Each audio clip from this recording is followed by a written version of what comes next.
Courtney, is everybody here?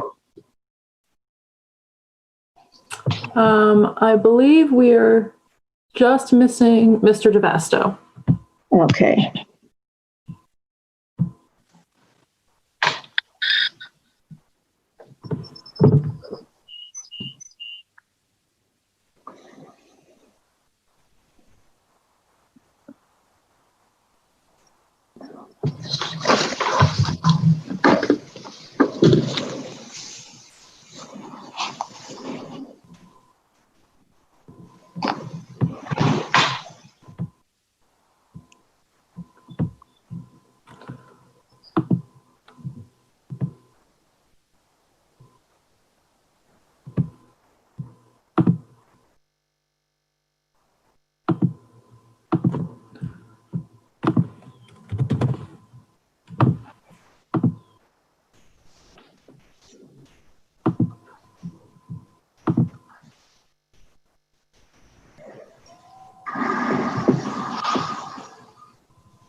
So I'm going to start the meeting, and maybe someone could text or call Mike while we just start with announcements and open sessions.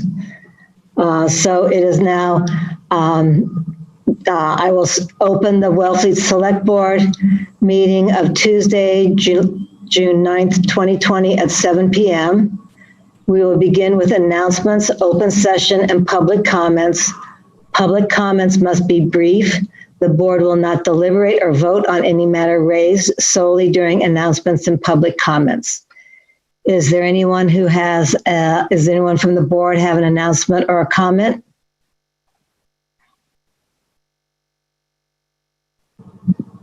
I'm not seeing anyone. Oh, Helen does. One moment.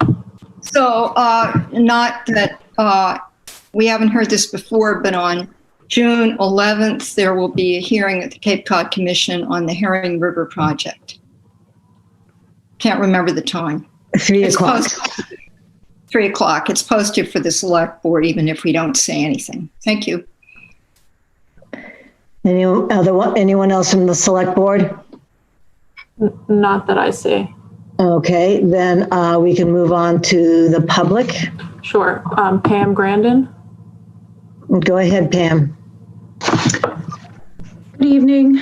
My name is Pam Grandin, and I'm a member of a growing group of Wellfleet homeowners who provide short-term rentals at least part of the year, who are concerned about our voices not being heard at the select board meetings or by the select board. Like you, we're concerned about our guests' health and safety, not only in normal times, but during this time of uncertainty. And I find it difficult to believe that any of us aren't worried about the implications of having guests this summer and who aren't working overtime alongside our cleaners and guests to ensure their safety while minimizing the impact on the town.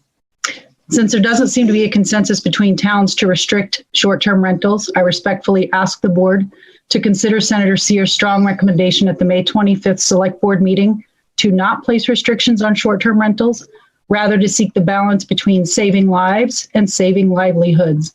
And that decision, and that any decisions made regarding short-term rentals be fact-based, not fear-based.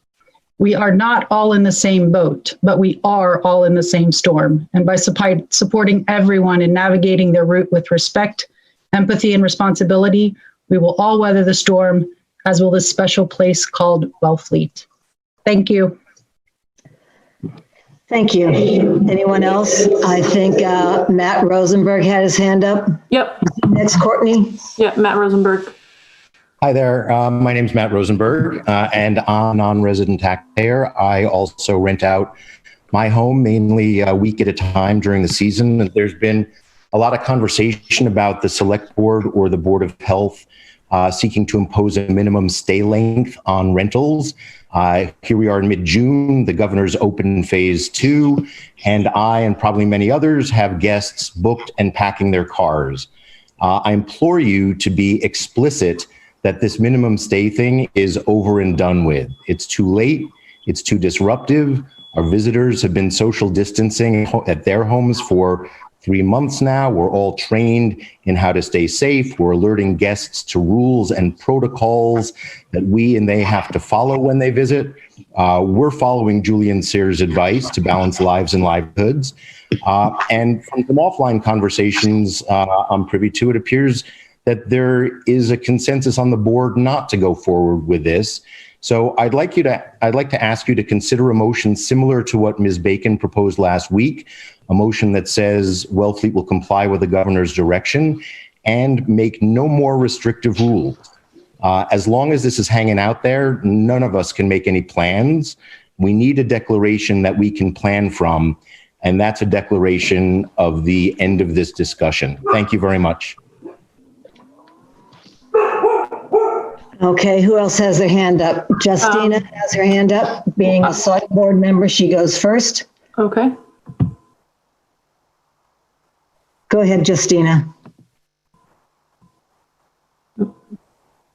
She's still muted. Hang on.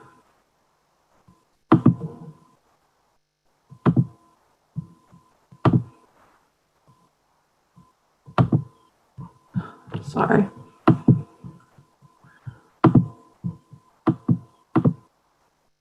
Justina, you need to let me unmute you.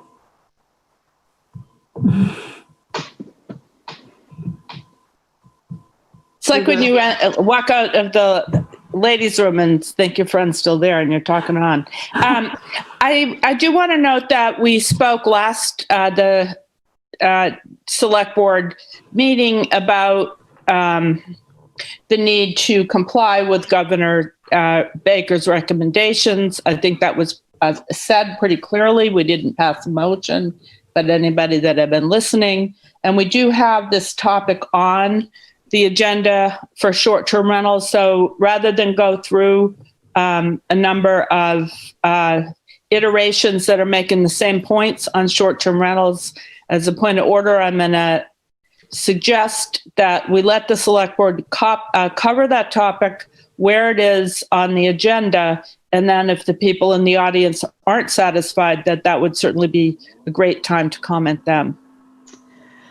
Good, thank you. Does anyone have a comment that is not, or an announcement that is not short-term rental related? Well, there's two people with their hands up, and unless they are unmuted, I can't tell what they're going to say. So. Okay, so if you are going to comment on short-term rentals, please lower your hand, and we'll talk about it at length later. Okay, so we'll go with Mary Ellen Manning. Oh, hi, I'm sorry. I can wait until later. I just can't unraise my hand right now. Thank you. Okay. I wanted to talk about short-term rentals, but I'll wait. Okay, thank you. I think Jonathan Schwartz is the next one. Yep. Hello, I'm Jonathan Schwartz, and my comment is tangentially related to short-term rentals. And So if it's about short-term rentals, we will talk about it later in the meeting because it's on our agenda. okay, it's for visitor beach stickers, so I guess we can fold that in as well. We will talk about that later too, because we're talking about that tonight too, an update on that. Thank you, Madam Chairman. Thank you. Tim, Sarah?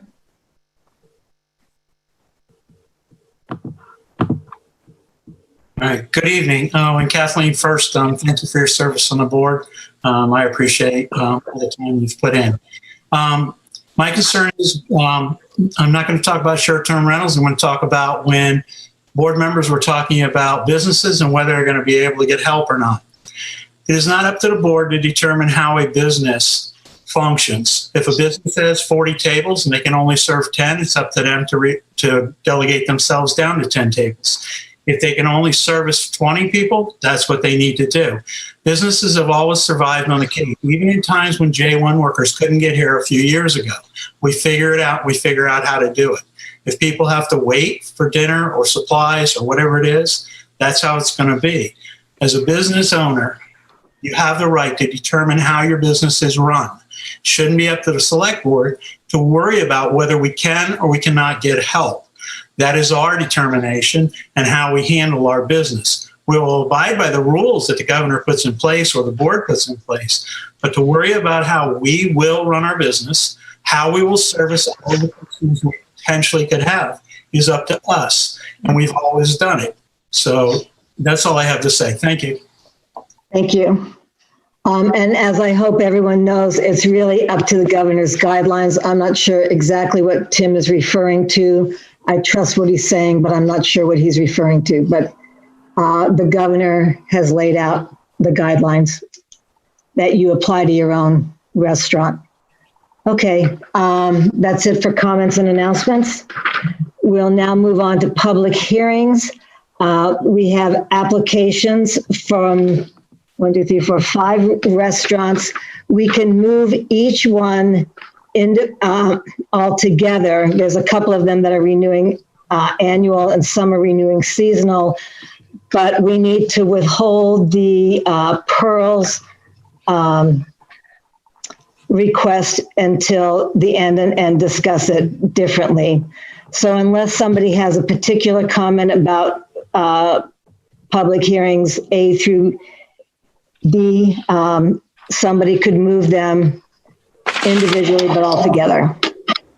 Anyone have any comment about that, each one? Kathleen has her hand up. Okay, Kathleen, Justina, Helen. Oh, good, everyone has a comment. So much for speed. Go ahead. Good evening, Madam Chair. Thank you. I'm in favor of trying to move the amended expansion seating and liquor licensing waivers for everyone as a whole. However, there may be some individuals that either are abutters or have questions with regard to some of these plans. So I'm not sure if it's realistic to think we can do it as a whole. But first, my first question is going to go out to Trudy, and this will follow suit to every restaurant that's coming to us tonight for a waiver on the liquor license.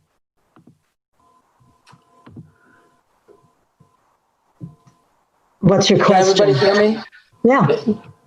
Is that you are able to serve liquor outside of the confines or off the footprint of the building.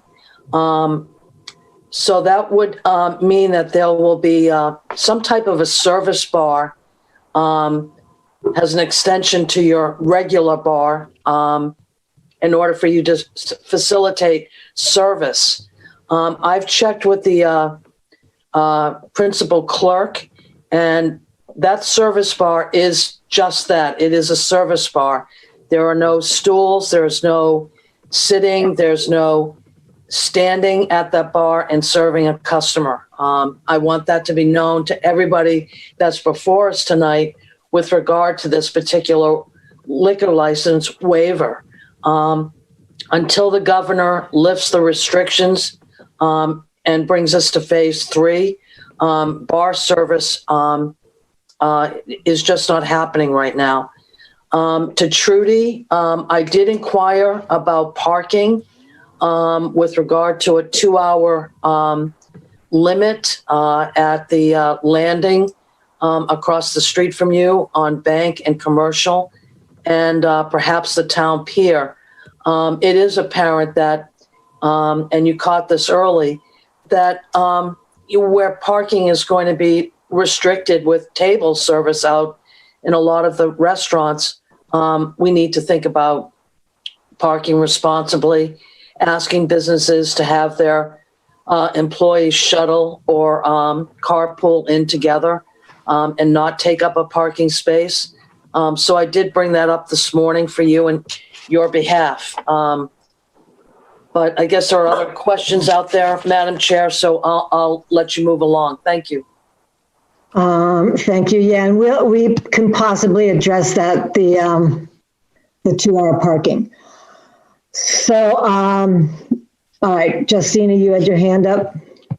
Actually, okay, go ahead, Justina.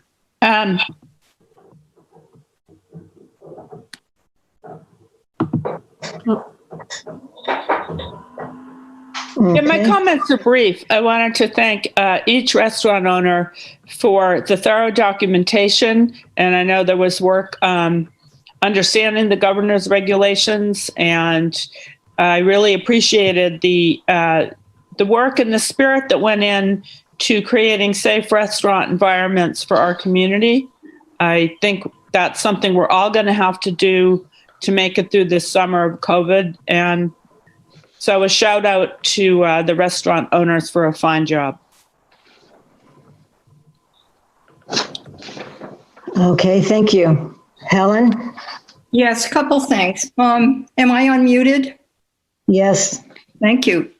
I spoke with both our building inspector and the chair of the ZBA today regarding parking for businesses that, as most of us know, if you have a business, you have to pass under the noses of the ZBA your ability to have parking either on your own property or in the area. For example, Winslow's Tavern and what used to be the Lighthouse, there would be enough parking spaces available in the area. But the crucial thing I'm bringing up here is that the ZBA had to give it a review. And both the building inspector and the chair of the ZBA thought that probably this was something that was within the kind of leniency that the governor has allowed for during this strange time. So that's the first thing I want to say about parking. And this will also apply to our other licensing board issues where they're asking for having seats outdoors and so forth. Because some of those seats outdoors take up parking spaces. I feel that one of the best things about Wellfleet is that although we already have 2-hour rotation requirement in the summer and the town hall parking lot, we don't charge for parking. And there was a careful review of this a number of years ago. Is it cost effective and so forth? If I'd been on the Chamber of Commerce, I would have gotten up on my, back legs and screamed, no, don't do it. But I think we should let the businesses and the people who come to use them figure out where they're going to park in their own way. And like water finds its level, they will find parking places. If they park illegally somewhere, I hope the police department gives them a ticket. But that has worked in the past in our most congested times. And the only thing I would hope is that every employer would help their employees be able to figure out a way to conveniently find places to park or get to work in a way that didn't make their lives that are pretty difficult right now already more difficult. So I think parking should happen as it does, and that the 2-hour rotation should apply as it does always in summer in town, but otherwise leave it alone. Thank you. Ms. Vermeerhen, Hi, can you hear me? how you doing? Yeah. I'm okay. Could I clarify a couple of things? Yes. First of all, my request for amendment of my use of space for alcohol service is not directly related to the governor's order. I had applied for this before this was already in the plans to request permission to use a different area of the property. As you know, some of the landscaping changed because of the installation of a septic system, which created a different area. So my request is to use that upper area in addition to the back bar. The bar is, it's literally an overhang with a counter. And that used to be a bar when it was the Felician and the Juice. My intention is to use it as a service bar. I'm not sure if that was what Kathleen Bacon was talking about, but there's two things here. One is the formal request that I made through the ABCC and the local licensing authority, which is you guys. Those are different from the governor's allowing us to take our inside seating and move it outside.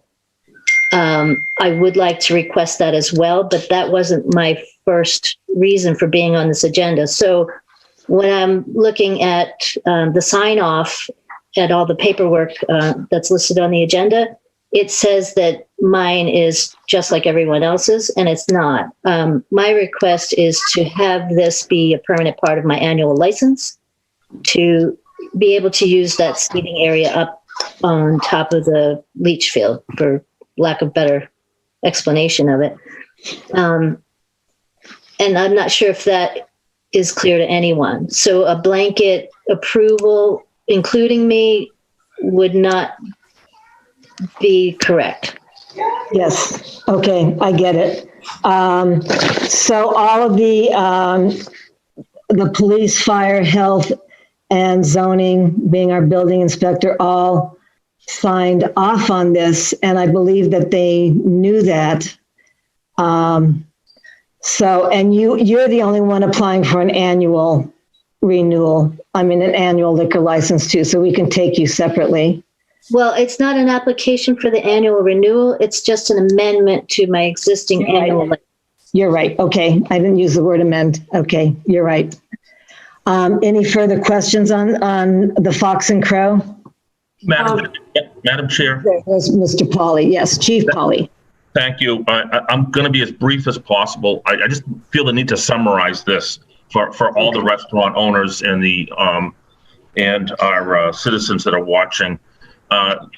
You should recall 2 weeks ago, I submitted an email to the Select Board trying to simplify this process, make it as easy as possible for outside seating, going through making application to the Select Board with some simple requests. One would be a real sketched out diagram of the proposed outside seating, the existing capacity inside, occupancy load, and how that would change with the outside seating. I agree with Ms. Wilson. We really need to look at this as a situation for this year, and not even talk about parking as far as I'm concerned, as long as it can be done safely. The different applications have come in. Some have come in with complete information, others have not. One big thing that we're going to require is that there needs to be a solid separation between vehicular traffic and parking and where the dining spaces are. So that, when I say a solid separation, that can be a number of things. Jersey barriers, spaced out, concrete blocks spaced out, large rocks spaced out, some fencing, but something has to be in between, again, parking and vehicular traffic and the dining area. A simple rope line or cones or lightweight fencing will not be sufficient, and that's just for public safety purposes. If tents are going to go up, they have to obtain a tent permit from the fire department and from the building department. And we also look at lighting and emergency egress. Myself and Captain Capello have been out for the last week and a half doing site visits and talking with a number of the restaurant owners, and for the most part, we've had very positive feedback. Again, all we're trying to do is simplify this for the restaurant owners and the businesses and move forward. And again, either Joe Capello or myself are available every day to come out and have a chat with you folks, but just please make sure that your paperwork is as complete as possible, and this process should go very, very easily and without a lot of effort, I would hope. Thank you, Madam Chair. Thank you. So are the applicants in front of us, except for that one, have you signed off on all of them? It looks like you've signed off on all of them and that they have submitted the proper paperwork. I have signed off on all of them. Again, subject to at the completion of this, we will do a site visit to make sure we have the parking issues in terms of, not parking, but the safety issues with respect to vehicles and dining areas. That's something we're going to be a stickler on, and we can be flexible as to how to deal with that on a case-by-case basis. But with the exception of the last one and others, I'm quite confident we'll be able to work with the restaurant owners to make this happen for them. That is our sincere goal. So would you like us to move forward with these? I would only ask that for those folks that we haven't had a chance to talk to, those restaurant owners, business owners, give me a phone call tomorrow or Captain Capel, just to make sure we're on the same page with some of these basic safety requirements. And I'm sure we'll be able to work things through. Okay, so I do not have a list of those you have not called or spoken to. If I look at your agenda, again, I just want to have, perhaps Trudy, we can have a conversation tomorrow, just to touch base. B, D, we have talked with, and again, I don't have any real issues with C on your agenda, because I believe that's pretty much has some good isolation. And again, we're just going to follow it up with a site visit. So. Okay, so you're, just to clarify, you're saying we could approve these if we so choose tonight, and then you will follow up with it? That's correct, Madam Chair. Thank you, thank you. Okay, so may I have a motion? Madam Chair, I have my hand up. A few people do. Okay, go ahead. Actually, I think Mike, did Mike have his hand up first? He did. He has not spoken yet. Okay, Mike, you go ahead. I just had a question for Trudy about the seating capacity. And I know this is a separate, I didn't realize that this was a separate application, not not the same application that the other restaurants have had. And maybe that's why there's no maps. But really, I was just curious. So this is a request for more seating capacity also inside and outside? No. Or, because the original seating capacity was 20 to 24. This is like, obviously you can't be seating people inside right now. So it'll be the 28 outside. And I'm imagining that your new septic system allows more seating, and that's part of this. Sorry. No, you can go ahead. So what I have happening right now is I would like to move those seats to the outside. I'm completely closing the dining room. No one is even allowed to come in and use the bathroom. So I have porta potties. They're coming on Friday. I have outdoor sanitizing stations. I have different means of egress and ingress and egress. I'm trying to keep everybody out of the building. So I would like to move all those potential seats to the outside. My question is, am I allowed to do table service with the outside tables that were not a part of the original dining room seating capacity? So that I think would have to be, did the Board of Health look at this? No, I didn't make any formal request through the Board of Health. The only issue I see is that it looks like the total seating capacity on your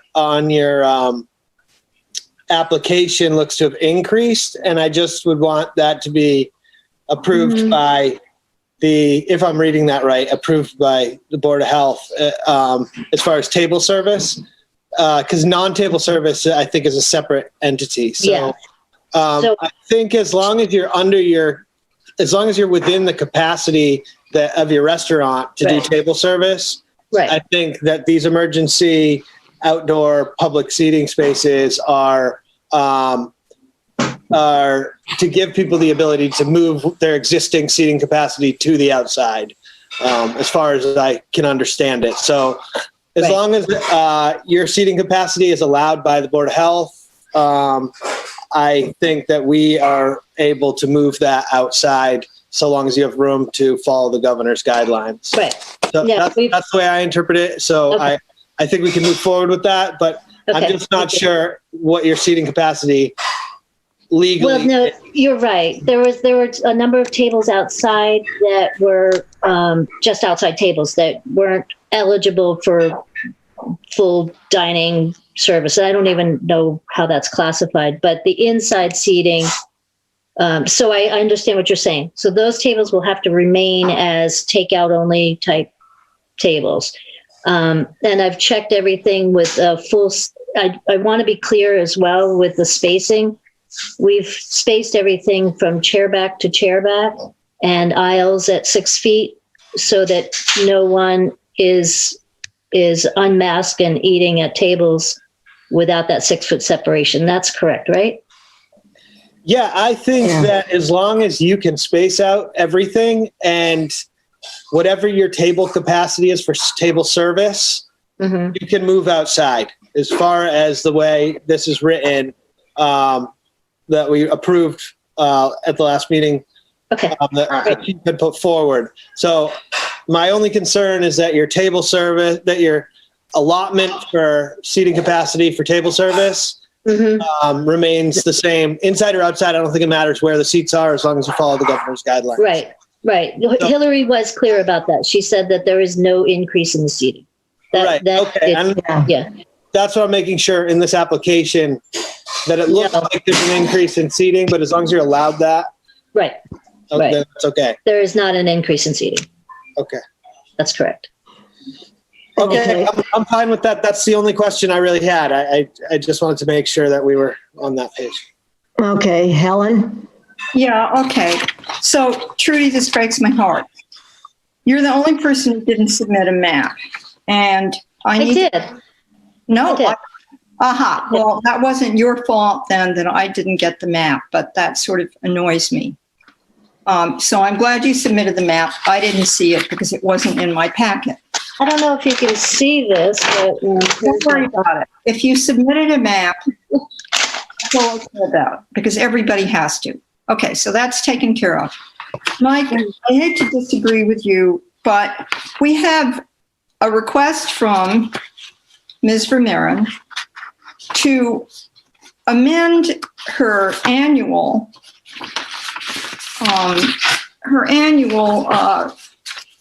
liquor license structure, layout. And we have this other thing going on, which is a change in the way in which people who own restaurants are going to arrange their seating so as to be safer. I want to confirm what you said originally, because then we changed the motion. What you want us to do, if I understood you, was to move to amend the annual liquor license for the Fox and Crow to add an outdoor bar and dining area, period. Right. And if that's what you want, that's a separate issue. The arrangement that the fire department and restaurants have made to help everybody out as much as possible, which is a good thing, is a different thing. And I'd like to ask through you, Janet, to Chief Pauly, have you received or done a site visit with Trudy, with the Fox and Crow, about how they propose to lay out their service areas during this time? And have you approved it? Madam Chair, through you, it is my understanding that Captain Capello stopped by there today and was pretty much pleased with what was being proposed. But again, I'm more than happy to go back tomorrow morning and meet with Trudy and work this through. No, thank you. That satisfies me.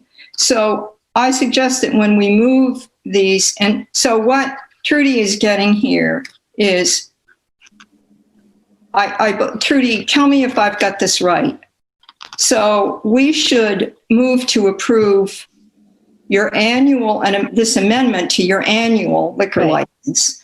And also, separately, even though it's not on the agenda, so this might be up to the chair, an approval of this special arrangement that has to be okayed by the fire department, by the, rescue fire department. They're two separate things, because the other restaurants are just asking for the special thing for the COVID-19 situation. So I'm trying to clear this up so we get some decent motions and, you know, what do we think, board? Because it's not all that clear. You've got me totally confused. I think I understand here. Yeah. So I would just also add that we could add to Trudy's to add an outdoor service bar too, because that's what it is at this point. But she's asking, because we're hoping that it all opens up normal at sometimes that she can have the full capacity. But I think she knows that she can't. So, wait a minute. Wait a minute. Wait a minute.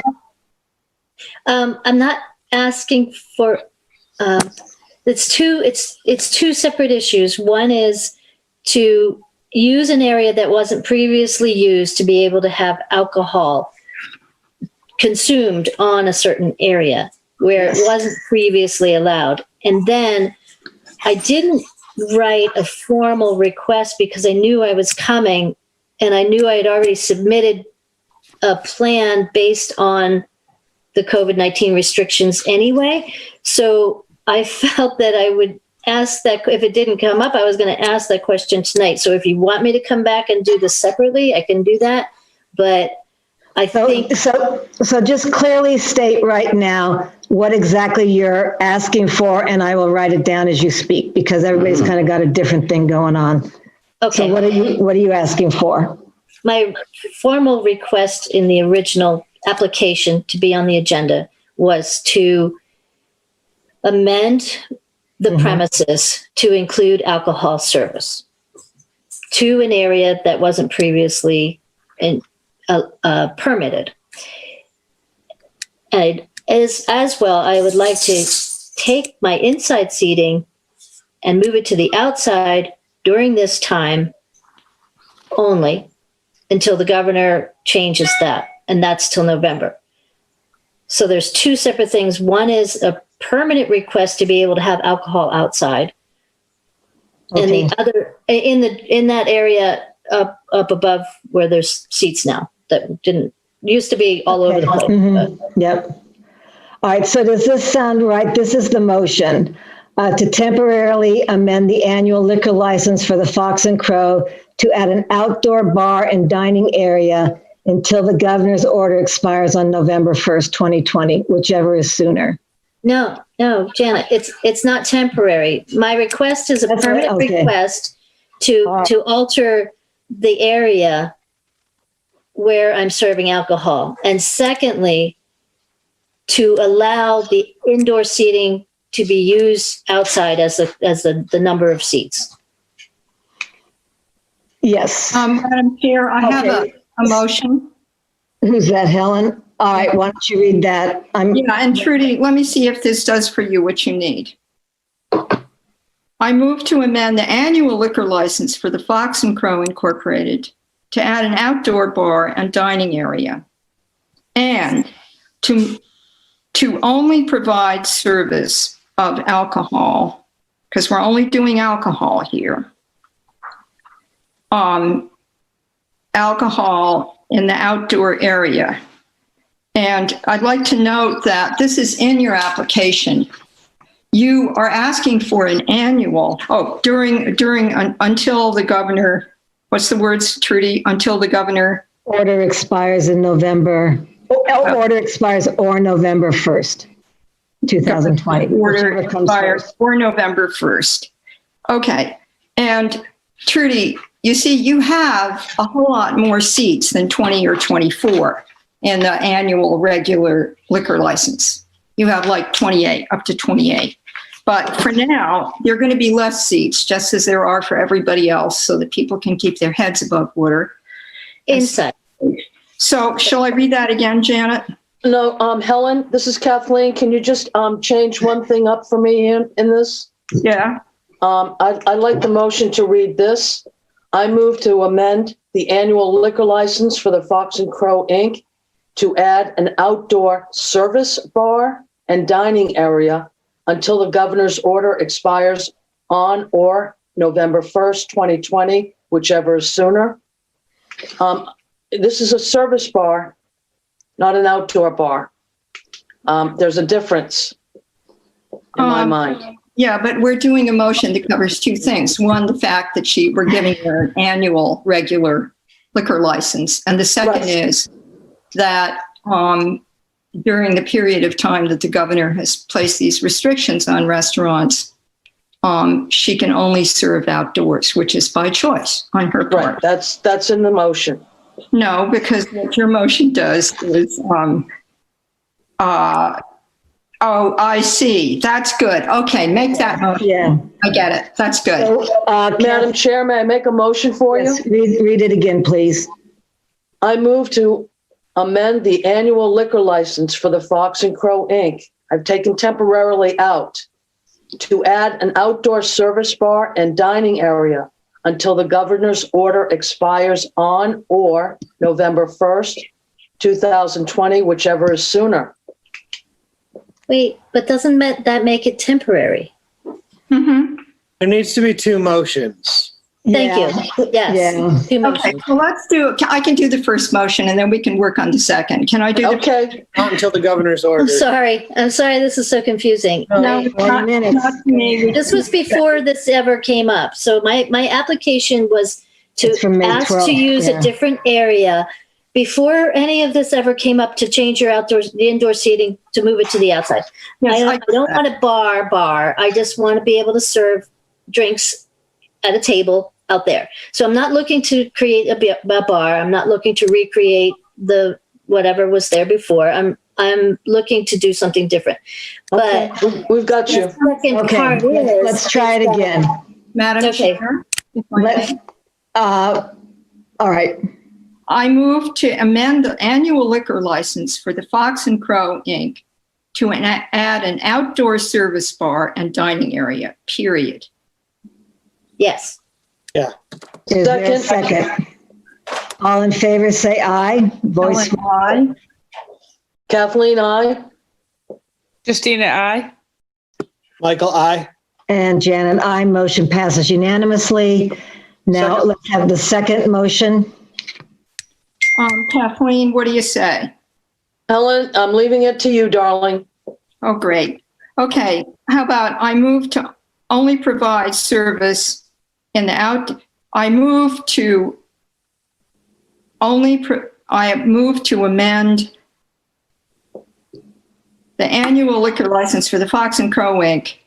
to only provide service in the outdoor area until the governor's order expires or November 1st, 2020, whichever comes first. Can I interrupt for a second? Of course. So I'm if you approve the license to allow me to have the alcohol service, which you just approved, that's my original request. My second request is to use the seats outside as a part of my overall capacity without expanding my seating capacity. It doesn't have to do with the alcohol service. It's different. So it's really about occupancy. It's about the interior occupancy seats moving to the outside. Yes. That's not about the actual chairs. right. Right. Chief Polly, is that Kathleen? the original motion that we followed the other day was about being able to move seats from inside to outside, correct? For table service? I'm sorry, is that question directed to me? It is, sorry, I interrupted you. I'm sorry, it was just a bad connection, Mr. DeVasto. The whole intention, again, yes, is to help realizing that inside table service is not going to be possible for some period of time, is to be able to move those seats outside in a safe and manner that works hopefully mutually beneficial for the town, code enforcement, and for the business owners. And whatever seats that they have capacity, if they have the space to move them outside, that's allowed by that motion that we passed. That was my intention, again, to keep it as simple as possible. That's what I got out of that too. So I think we can make a motion that. Would you make a motion, Michael? I move to allow the outdoor seating, the indoor seating for the Fox and Crow Inc. to be moved out, to be moved to outdoor seating, so long as it does not increase the overall allowed seating capacity for the restaurant. And as approved by the fire department. And, sorry, Helen? And as approved by the fire department. And as approved by the fire department until the governor's orders are lifted, I guess is what the language was. Governor orders expire or November 1st? first, whichever is sooner. Is Sorry, there, Courtney, but that's what we've got, a group motion. is there a Okay, second? Michael, for clarity, do you want to just make that motion again, Michael? Sure, I move to allow the Fox and Crow Inc. to move their indoor seating to outdoor seating, not increasing their overall seating capacity until the governor's orders expired or are lifted. Is that clear? Helen, second. Okay, all right, all in favor, say aye. Helen, I. Kathleen, aye? Christina, aye. Michael, aye. And Janet, aye. Motion passes unanimously. Thank you, guys. Okay. Thank you. Any comments about B, C, or D? Or can we move them all as one, individually, all as one? Anybody? So, yeah.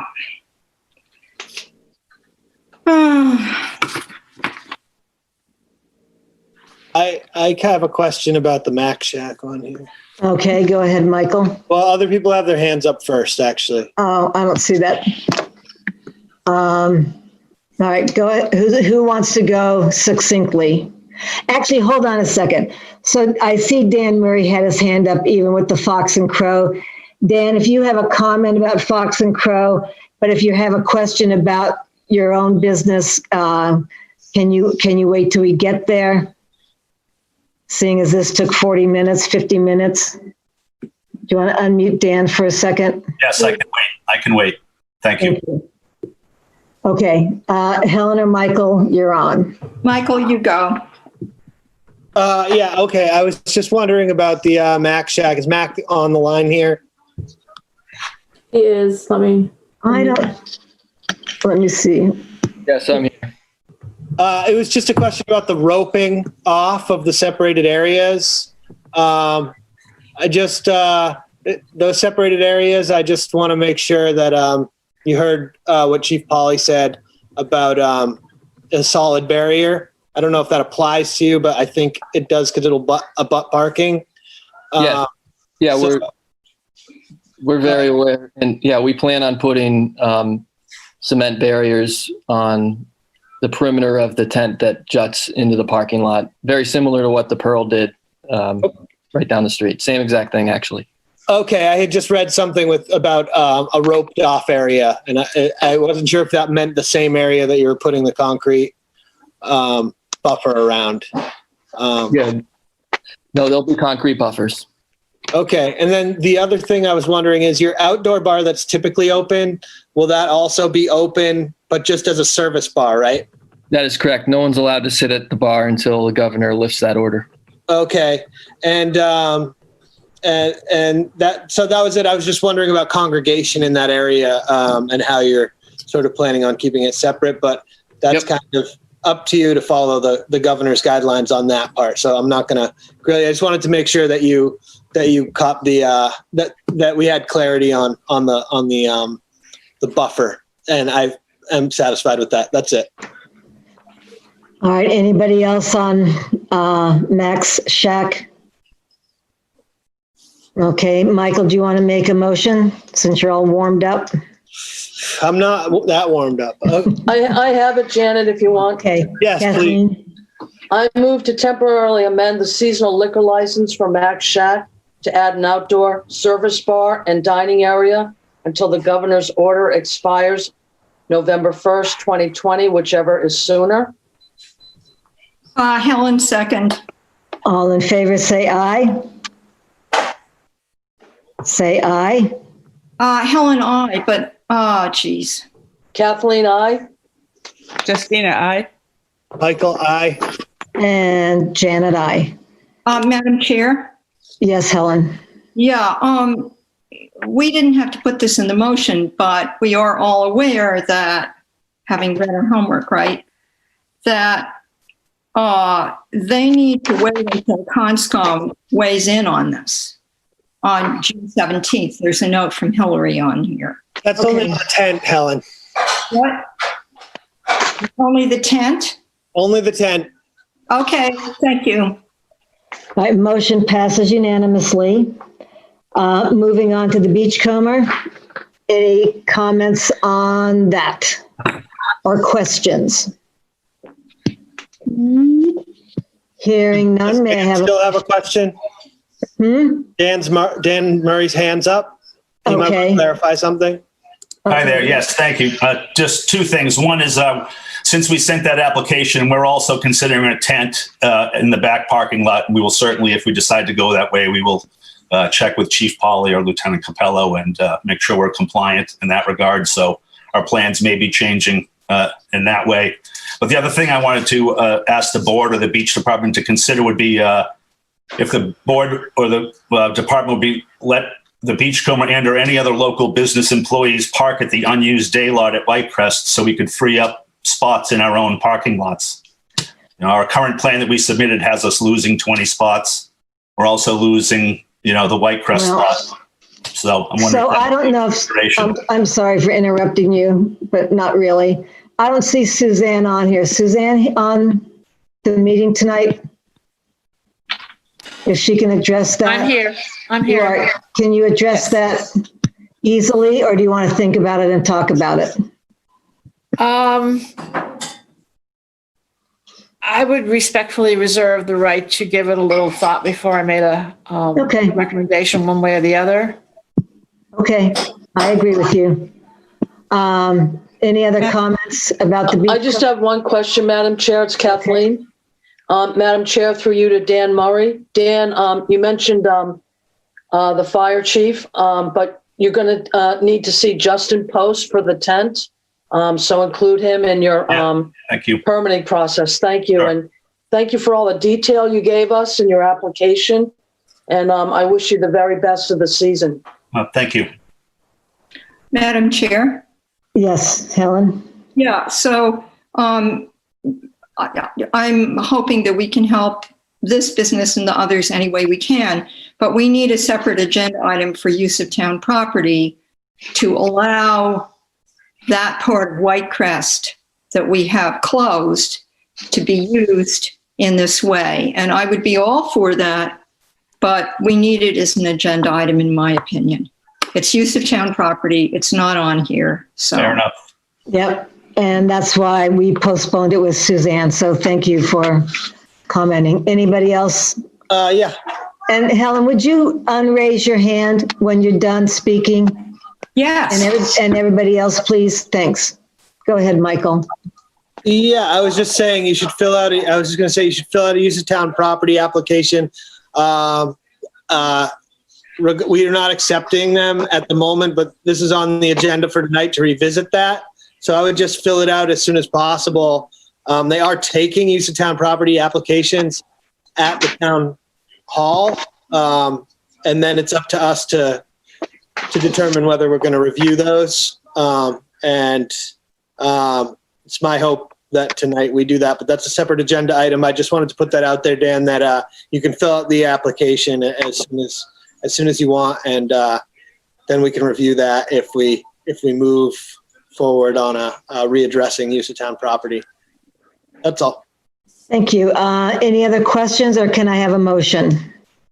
I move to temporarily amend the seasonal liquor license for the Beachcomber to add an outdoor service bar and dining area until the governor's order expires, or November 1st, 2020, whichever is sooner. Helen, second. All in favor, say aye. Helen, aye. Kathleen, aye. Justina, aye. Michael, aye. And Janet, aye. Motion passes unanimously. Thank you. And now we move on to VRs. Any questions or comments?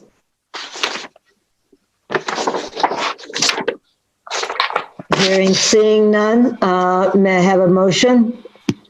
I move to temporarily amend the seasonal liquor license for VR's Restaurant to add an outdoor service bar and dining area until the governor's order expires on November 1st, 2020.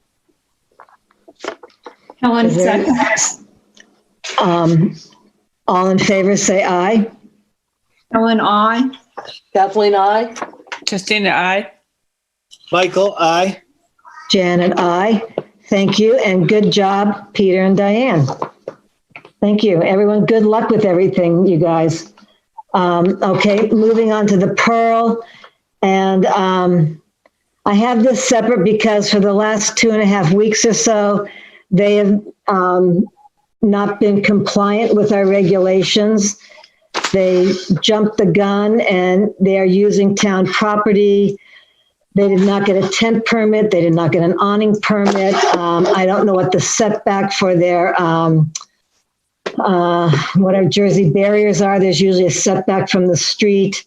And they're also blocking off parking spaces, which the parking task force doesn't like.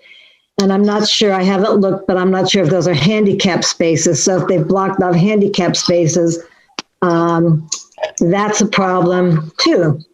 So both the building inspector and the fire chief have gone to them at least 2 times each in the past few weeks, telling them of the violations. They have not changed it. As a matter of fact, the first time with their violation, they had put the Jersey barriers up and they were told to cease and desist, I would guess. And then they ended up putting the tent with the awning and adding chairs. So I would like to postpone this until our next meeting for them to be in compliance. Any comment on that? I think their lawyer is here, which Mr. Zender has his hand up. So go ahead, Mr. Zender. Good evening, board members. I'm here, and also Allison Hester, who's the. Well, you know what, Ben, you're not talking in, you're not coming in clearly. Am I muted right now? No, yes, you are unmuted. Just speak a little closer to the microphone. I'll do that. Can you all hear me now?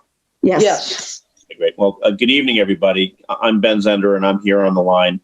Also, I believe on the line is Allison Hester. They have submitted to the board materials, including a PowerPoint presentation that I think the board has that was submitted last week, which provides a site plan, provides a seating plan, and provides photographs of the tent and the Jersey barriers, which include those protective barriers from traffic that Chief Pauly was talking about earlier. Now, as you're aware, this restaurant is also coming into its season. So the fact that they're not compliant before, I don't think should prevent this board from looking at this application in the same way that it just looked at 4 other applications. The use of town property that you're talking about are a number of parking spaces that have been existing parking spaces for this restaurant for decades, which means that it's been in use for parking spaces. And the members that go by this property, which I'm sure all of you know it very well, those cars have to pull in and back out onto Commercial Street, which means that they are the most dangerous parking spaces on this site. So the location of the tent in this area keeps it, not only it isolates a dangerous parking area, it doesn't interfere with any sidewalk walkway use, and it lays it over an existing area where cars are coming and going to park for the restaurant. Now, the board just discussed for previous applications the fact that it was acceptable to have tent areas using parking, and that there should be some waiver of oversight by the Board of Appeals on parking issues because of this issue. So I think that the board can certainly consider the outdoor, the amendment of the permit to include outdoor service as it did with the other applications. And it also has all of the materials and information that it needs to consider the use of the town property. If the board wants to put it on a separate agenda item, you can, but what you're doing is you're taking a restaurant that's coming into its season that can't use any of its internal seating, and you're limiting them again during what is really the time that they have to make the money to operate. And so, if the board is looking for some changes, that's fine. But as you've been told in the letter from Allison, to put this tent in the shell driveway area, first of all, blocks deliveries. Second of all, puts diners next to the kitchen and next to the dumpster and recycling areas. It puts them over a pervious area that's dusty and a little dirtier than the sealed pavement that it's on. And also means that the deliveries for this property would have to be, the trucks would have to park over at the pier and hand truck their materials and all the inventory back across Commercial Street to get to the property. And so this location tightens the outside seating area up against the property and provides a convenient and a practically desirable alternative for outside seating during this emergency time. And so, we would ask that the board do the same thing it's done with every other business in town, which is to provide, some measure of relief during this emergency to allow them to operate in the interim and in the temporary area in the same way that you can see it's out there. I know that they've been in communication with the building inspector. I was in communication with the building inspector immediately upon being advised of this. And we submitted the materials that the board needed to review this. And so I think that putting this off for 2 weeks is nothing more than a punitive measure against, one of your businesses in town. And I'm hoping you'll consider it and ask questions. I'm hoping Allison can answer those questions, and I'm hoping I can assist in some small way with this application. And I thank you. Okay, thank you, Ben. So why are they in blatant disregard of our regulations? Well, blatant disregard is look, they were advised of these violations and they immediately went in and submitted the materials, the application materials to come into conformance with this. What you're asking is to remove their tent so you can approve it going back up again. It's punitive. So so we got a lot of complaints about them, not just from abutters, but from everyone, because you talk about treating them the same way as all the other restaurants and businesses. However, all the other restaurants and businesses have waited until permits are in hand and then we'll start tomorrow putting up their chairs and things like that. So my question is, why did they 2.5 weeks ago? That's as soon as I noticed it. So I don't know if they did it even sooner. Why didn't they come and get the proper permits from the beginning? Well, I could, sure. I'll ask Allison to answer the question as to yeah, that would be good, especially when they knew already that the part that they're putting it on just from a few years ago when they wanted to have a fire pit, that part is town property. It's a right of way. And also the building inspector asked her to take everything down before she came to us so that they are in compliance. And she said yes, and then didn't do it. So you're talking about us doing punitive, and they're just in disregard. They're kind of ignoring what our regulations are, whereas other people in town are abiding by the regulations. So yes, what does Allison have to say about this? Hi there. Can everyone hear me? Yes. Okay, great. First and foremost, I want to certainly apologize. I'm nervous for my staff. I'm nervous for this restaurant. We've been doing the takeout and curbside pickup. The business is down significantly, and I panicked and I started getting ready.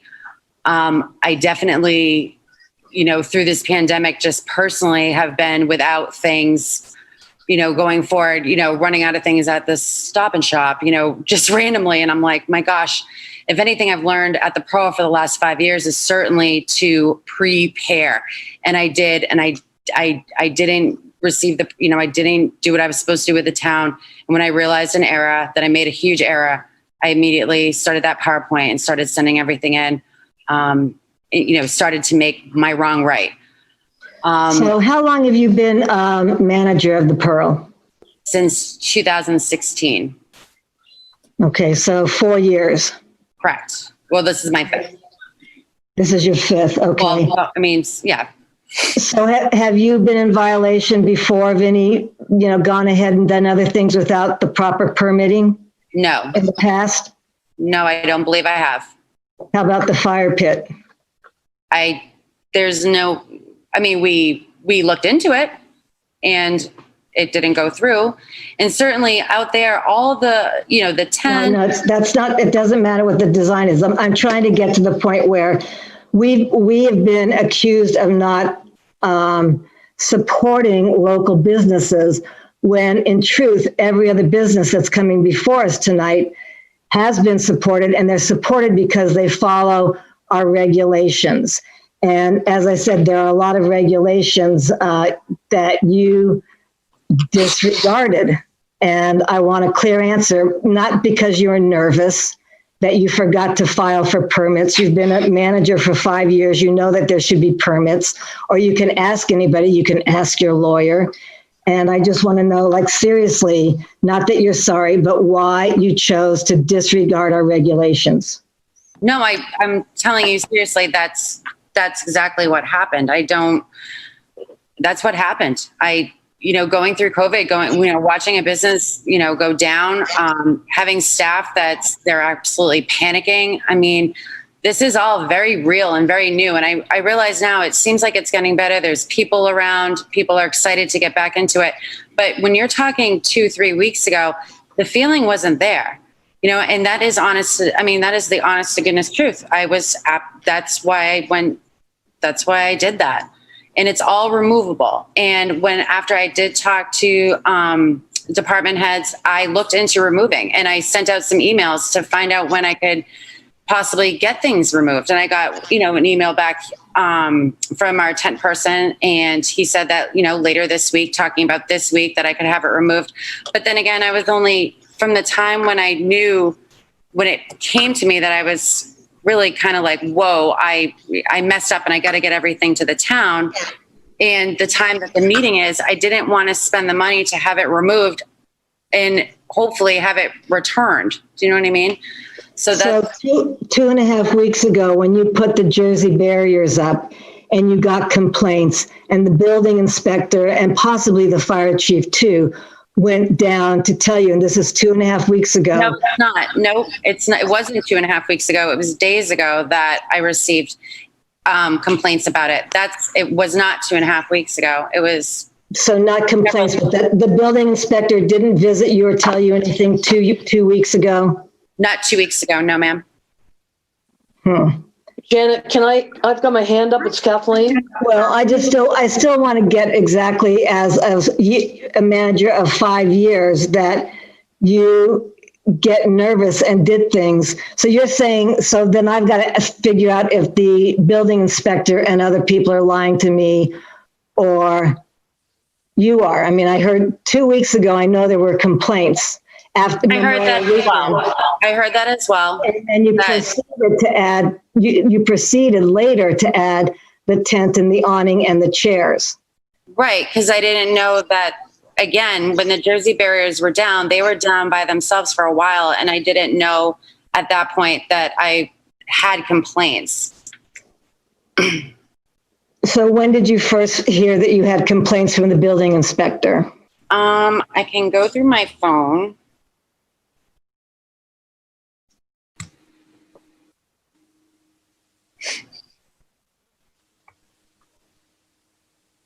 Right, actually, I'm at the Pearl now. I think he put a sticker on the tent. I don't know if there's a date on it, but if you'd like, I can step out and look at that and give you the exact date.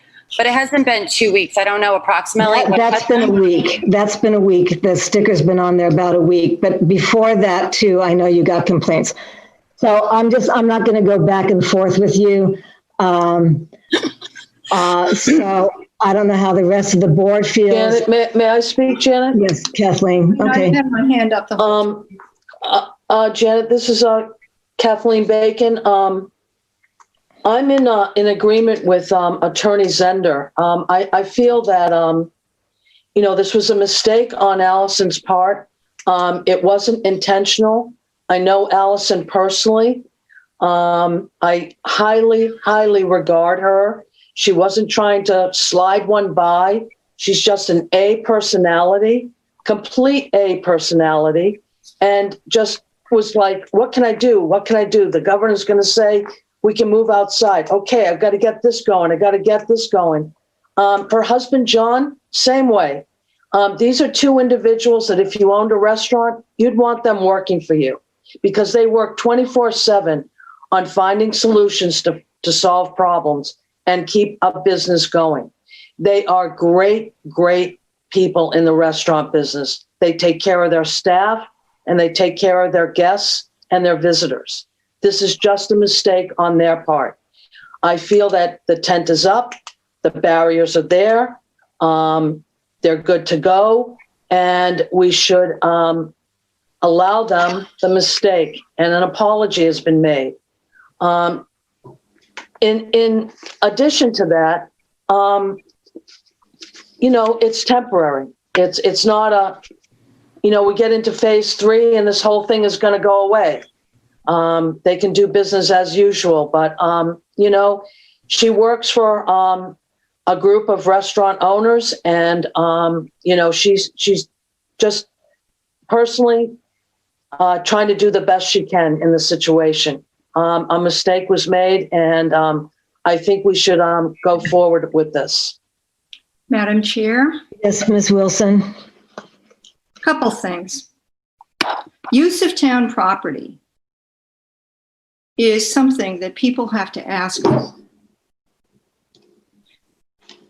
In order to have anything on town property, and we had a careful discussion about what to do with use of town property during this time, one of our reasons for not having use of town property is that having stationary groups in place on town property for long enough to be, for example, married or served, creates a situation which is unsafe. There are a lot of private property places where people can do that, but in our beach parking lots, on our beaches, anywhere on town property, we want to avoid being a place where a cluster begins of infections.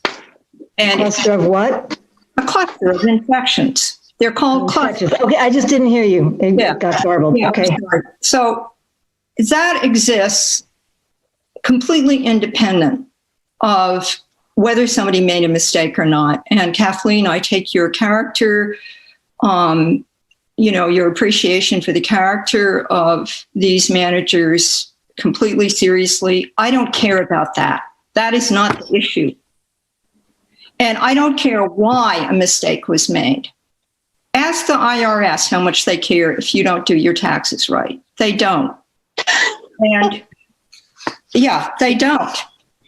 And it's up to us as a licensing board in this time to do what we should normally do, which is to consider use of town property for private purposes carefully, and also to say no if people want to do something that other restaurants are working with. This is the only restaurant that we've talked with tonight who wants use of town property, so it's an exceptional thing. Every single restaurant that is in this situation now is losing seats. And looking at the application, they are currently permitted to seat 250 people. The proposed new seat total, if we allow them to use town property, is 102 seats. So they're going to lose 148 seats. Well, you know what? Other restaurants are also losing seats.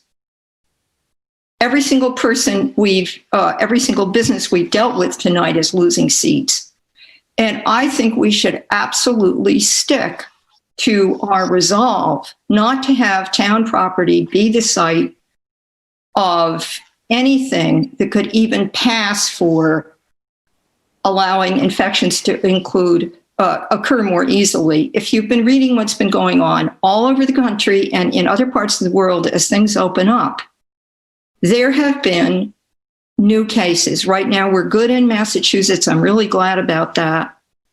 When we get to, the COVID-19 section here, you're going to hear me really making allowances wherever I think it can happen safely, but not in this case. And nobody's above the law. And if they did this without asking permission when they knew, if the manager didn't know, the owners knew.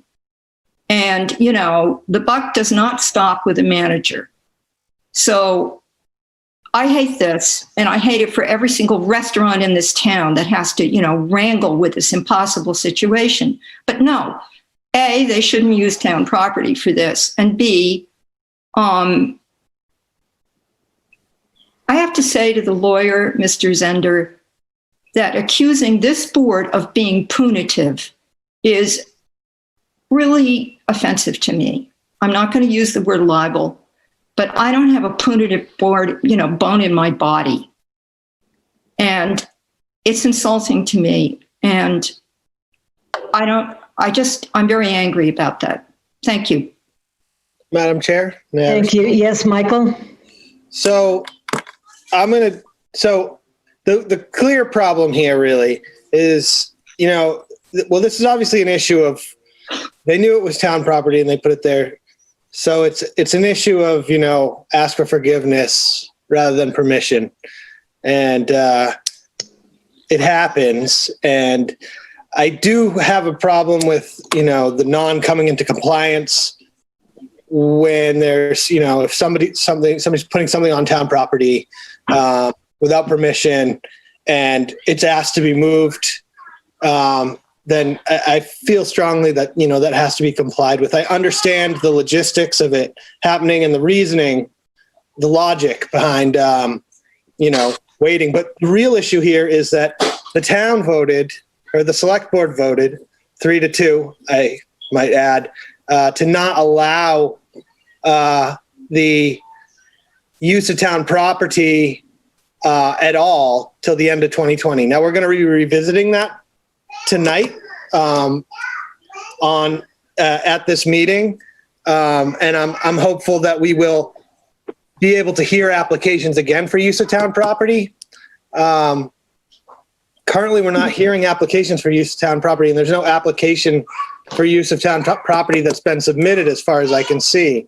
So I would be happy to grant the Pearl the same outdoor seating request as every other restaurant on their own property right now, but I just don't see how we can even, and honestly, I don't have a problem with them using that piece of town property. It seems like an obvious place to put it. It doesn't pose any harm. It's not taking town property that is in current use by any other business or resource, but there still has to be a form and a request to use town property to use that. So that's one issue. But other than that, I'm more than willing to look at, the Pearl's expansion of outdoor space onto their own property, or potentially waiting until they can get a use of town property form to us if we move forward on that, which I hope we do. To allow them to use that spot. I do think that we can look at this and say, this is COVID-19. We're in the midst of a pandemic. It's a difficult situation for everyone, including and especially business owners in the town. And we need to do what we can do to help. I'm not thrilled about the way things shook out. As far as, when I put something on town property and somebody tells me to move it, I feel like, I better move it, even though I want it there, but at the same time, I'm willing to forgive that, move on and allow that, but we need to allow the use of town property again for that to happen. And I hope that we go there tonight, but then we're going to need a request to use town property and have that separate discussion if that's where they want it to be. If they would like it to be on their own property, that's way less of an issue. And I'd be happy to move on that right now if there were the applicable information that I'm not sure is there, because it's all based on use of town property. So I don't really know where to go from here, but to postpone it. I don't want to. I want to grant them that, but I think because of the way things have gone, I don't really see a way for us to do it, to be honest. I'm sorry, it's Allison. Excuse me, you have to be recognized. So, all right, go ahead. Thank you. I submitted a use of town property form with the packet that I sent. It is in the packet, Michael. The one I emailed to you all, it's in there. So that's good. And when did you submit it? I can look at the It was date. all submitted last Friday right in time. Like it was all submitted when it was supposed to be last Friday. Okay, oh, that's right, because you actually almost got a little late. So this is what I would like to do. I'm frantically looking for the email from Mr. Zender, and I'm just not finding it while I'm paying attention. So he suggested that we postpone this, and I think we do have to postpone it until our discussion of use of town property, because we don't know where we're going to go with that yet either. Janet? Yes. Is that Courtney? Thank you, Janet. Oh, it's Justina. I Okay. think that the use of town property is a really big privilege for a business to have free real estate and free prime real estate. And knowing that that's, a big economic benefit the business gets for free, it's all the more reason to make sure the T's are dotted and the I's, the T's are crossed and the I's are dotted. And I think that just kind of saying, oh, well, isn't really fair to all the other businesses that have worked so hard to obey the rules. So I think postponing till the next meeting is an appropriate response to the fact that the rules weren't followed. Madam Chairman. May I just finish my thought, because I didn't quite finish? Yes, Michael, go ahead. And then you can go, Now Ben. that I know that there was a use of town property form filled out, the way I would like this to go, personally, is that we move this to the end of the meeting after we've reviewed use of town property. And if we allow the use of town property, then we could finish this conversation and determine whether they,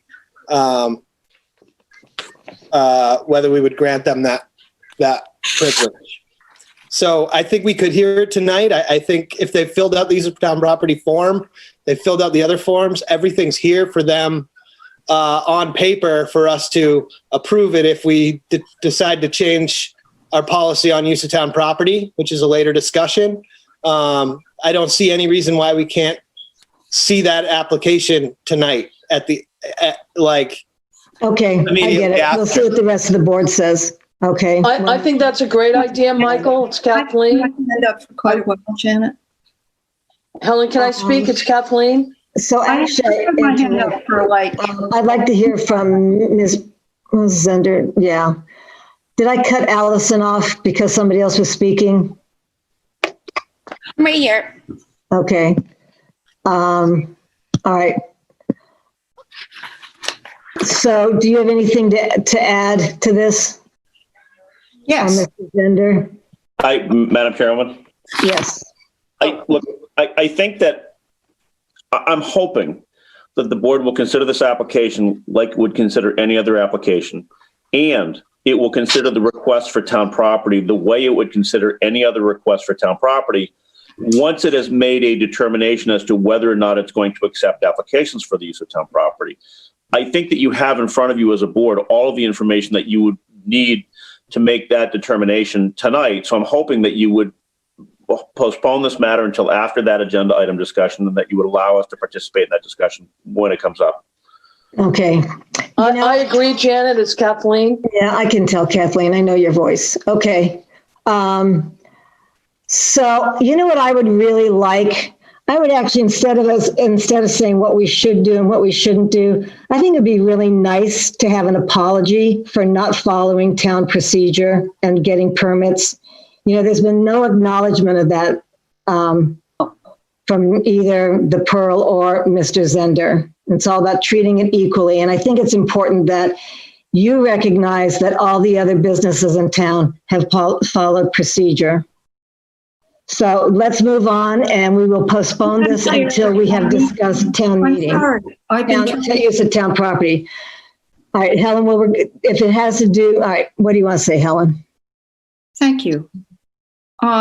Addressing Mike, nowhere in my packet that I'm looking at on paper is there any request for a use of town property, which is not made to the licensing board, it's made to the select board, and we have a standard form for that. A, I would have noticed that. B, I'm not sure that we should, an acknowledgement we've already gotten that a mistake was made. But in my mind, particularly given how many people have complied and the fact that the Pearl can open and do some business, just like other restaurants, without the use of this town property, I really don't want to get anybody's hopes up. The bottom line being here that one person, and perhaps others, if you look at your packets, right? And I think Mike's the only one that gets them electronically only. There's no application for the use of property here. Madam Chair? Yes, there is, Helen, on the back of the first page, but it's not filled out completely. Yeah, no, it is filled out. It's under Slackman Incorporated. It has Allison's email on it. It's page 64. I know, I made the copies myself. I printed I'm your looking at it now. But there's nothing about proof of insurance, approved, submitted. Point of order here. No fees. We're not on use of town property yet, so I respectfully would just like to move on to the next agenda item and postpone this until after we discuss use of town property. There's no point in going back and forth right now. I agree. Thank you. I don't even think we need a motion, but we will postpone this until we talk about use of town property. Or not. Or not use town property. Okay. So, sorry, but we are postponing this. And I think that was your request in the email, Mr. Zender, anyhow. I think. Okay, so. VRs? We did VRs. No, we haven't done VRs. No, we did. Yeah. No, we I even said congratulations, Peter and Diane. Yeah, it went very quickly. That's why I said congratulations. Okay, so we next have a big congratulations to our Wellfleet 2020 senior class and our Wellfleet Elementary School class of 2020. Great accomplishment. I'm sure that this whole experience of COVID-19 will make you all stronger and more insightful and out-of-the-box thinkers. So does anybody want to make a motion enlisting all of our wonderful graduates? I can do that for you, Janet. To the Wellfleet Elementary School 2020 fifth graders, I move that the Wellfleet Select Board congratulate the Wellfleet Elementary School graduating fifth grade class and wish them luck in their future educations. Congratulations go out to Troy Costa, Jessica Francis, Romano Hunt, Mia McIntosh, Oliver Medeiros, Lucy Newman, Jedediah Noble, Jordan Nye, Helena Pabo, Eli Payne, Ethan Rosen, Boone Scalione, Anna St. Ange, Serena Townsend, Finn Valley, Caden Vasquez, Paulina Winslow, and Violet Yingling. And may I add, you guys have a great bunch of names. And thank you to their teacher, Miss Kathy Ferry, Principal Mary Beth Rodman, and the entire staff at the Wellfleet Elementary School. Yay! Yay. Congratulations. Yay. Second, Helen. Okay. Did everybody say congratulations? Yes, we did. Congratulations. Okay. Congratulations. So now let's move on to the senior class. Okay, Madam Chair, recognition of the 2020 graduates. I move to congratulate Wellfleet's 2020 graduating seniors and wish them well in their future endeavors. Alex Heath, Charles Anderson, James Lord, Patricia Lord, Will Moyer, Jenna Carrero, Zaya Liu, Nellie DePinto, Julie Wilson, Robert Marriott, Nicholas Anus, my favorite, my very favorite, Ruby Warner, Molly Schaffnacker, Cassidy Cook, Joshua Lucas, Daisy Ann Montague, Evelyn Rose, Annabelle Bowden, Fantasia Hatch, Christopher Picard, Sasha Lapointe, Isabel Merle, Ashley Rose, Maddie Kelly, and Clay Kenny. So congratulations and thank you. Thank you for being part of our town and continuing our town. Yay! Yeah, great. Is there a second? We're voting on these? Yeah, it is a motion. It's a proclamation. So all in favor? Aye. Aye. Helen, aye. Justina, aye. Michael, and Janet, aye. Thank you. Obviously unanimous. Okay, so now we get to move on to other restaurant amendments. And these three are separate because they did not get their, they did not get their, they made it to the agenda, but they did not get it on time for the public hearing. And if Courtney or Mr. Hort want to clarify that. So, Madam Chair. Welcome to, yes, just Courtney. So if you notice, the date of all the applications received for public hearings was pretty much May 15th and prior. So that was before the governor's orders came out, where they still needed to have a public hearing. And so these people got theirs in last week. Pretty much after Tuesday, when you made the motion with Chief Pauly, a lot of people sent their applications in. And the ones that made it onto the agenda don't need a public hearing. Madam Chair, it's Kathleen. I'm going to move that we pull Ciraldi until after we've discussed town property. Okay. Do you want to make a motion for the other two unless there's questions? I don't think there should be, but I can move that we temporarily amend the seasonal liquor license for Seashore to add an outdoor service bar and dining area until the governor's order expires November 1st, 2020, or whichever comes sooner. There's a second? Second. All in favor? Helen, aye. Kathleen, aye. Justina, aye. Michael, aye. And Janet, aye. Motion passes unanimously. And now for the wicked. If there are no questions, I move to temporarily amend the seasonal liquor license for the Wicked Oyster to add an outdoor service bar and dining area until the governor order expires November 1st, 2020, or whichever is sooner. Helen, second. All in favor? Helen, aye. Kathleen, aye. Michael? Justina, aye. Oh, sorry. I went out of order. Michael, aye. And Janet, aye. Motion passes unanimously. And now we'll return to Ciraldi's. That too has the same problem as using town property. But before we go on from that, I just wanted to ask Chief Pauly if he's still on. Or actually, I don't think Justin Post is on. I don't know if they went and looked at, we have a map, but did either you or Building Inspector Post look at this property to agree with the map? I'm sorry, Madam Chair, which property are you referring to? Ciraldi's. I'm familiar with the property. I'm familiar with the limitations of the property, but I have not gone out there yet, and I can't speak for Mr. Post. And Justin was supposed to let me know, but it doesn't mean he remembered, or it doesn't mean he did it.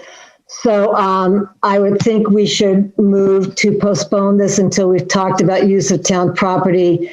And then I do want to get approval by either the fire chief or the building inspector on their map. Is that okay with everybody? Yes. Yeah. You know, before I forget, we're supposed to also come up with a fee for all of these approvals. And the usual processing fee is $55. So think about that, and then we can have a motion to make that. But let's finish up with Ciraldi. So we've all in agreement to postpone until we've talked about use of town meeting, and then that they have to wait for. You mean town property? Town property, yeah. Yeah, I think we're going to push it to the back, Janet. Yes, okay, everybody's in agreement, right? We don't need a Right. motion. All right. We should go on to appointments and reappointments. Okay, but before I forget, we need, and while we're on this, we are the entity that designates fees. And so is everyone in agreement that the fee for processing these requests is $55 or $50? Which one is it? I would like to waive the fees, Madam Chair. Okay, so this is for everybody who comes before us for anything, either for, this is when you go to Jeannie Mac and get your permit application. This isn't a special fee for them, it's just a processing fee. Yeah, Madam Chair, it is the processing fee. So when they submit their application, that's what they provide to us. So usually when you waive fees, you waive the use fee.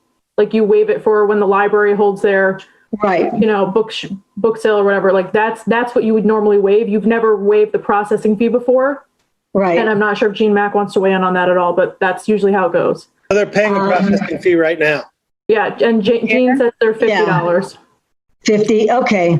Yeah. So are we in agreement that there should be a $50 processing fee? I think that it's already been paid.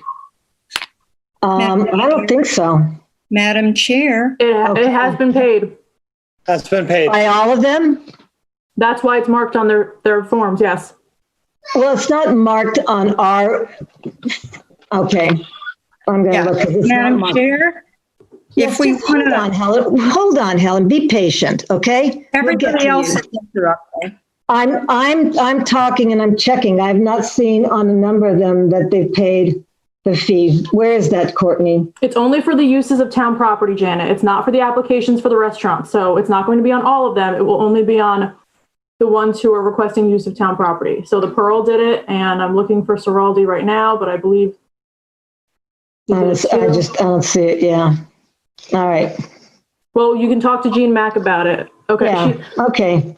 But that people should know that processing fee is now $50. It's been $50, but yes, Madam Chair. Okay, well, I was told we're supposed to set the fee, all right?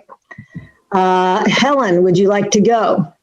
Yeah, I believe that if we want to change fees, and this is a formal change, in other words, it's not we assess something and then we charge them something. This is the processing fee, and we'd have to post a hearing, I believe. We can't just change the fee without that. That's all I wanted to say. Thank you. Okay. Kathleen, did you want to say something? No. Does Chief Polly want to say something? I do not. Okay, you've moved up on the picture, so I thought that maybe you wanted to say something. Okay. All right, so postponing that until use of town property comes up. Okay, appointments. Can we have a motion to reappoint the full-time police officers? Madam Chair, I move to reappoint the following full-time police officers for a period of July 1st, 2020 through June 30th, 2021.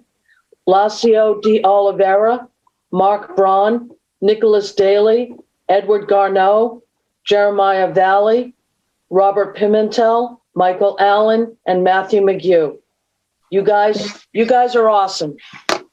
Is there a second? Second.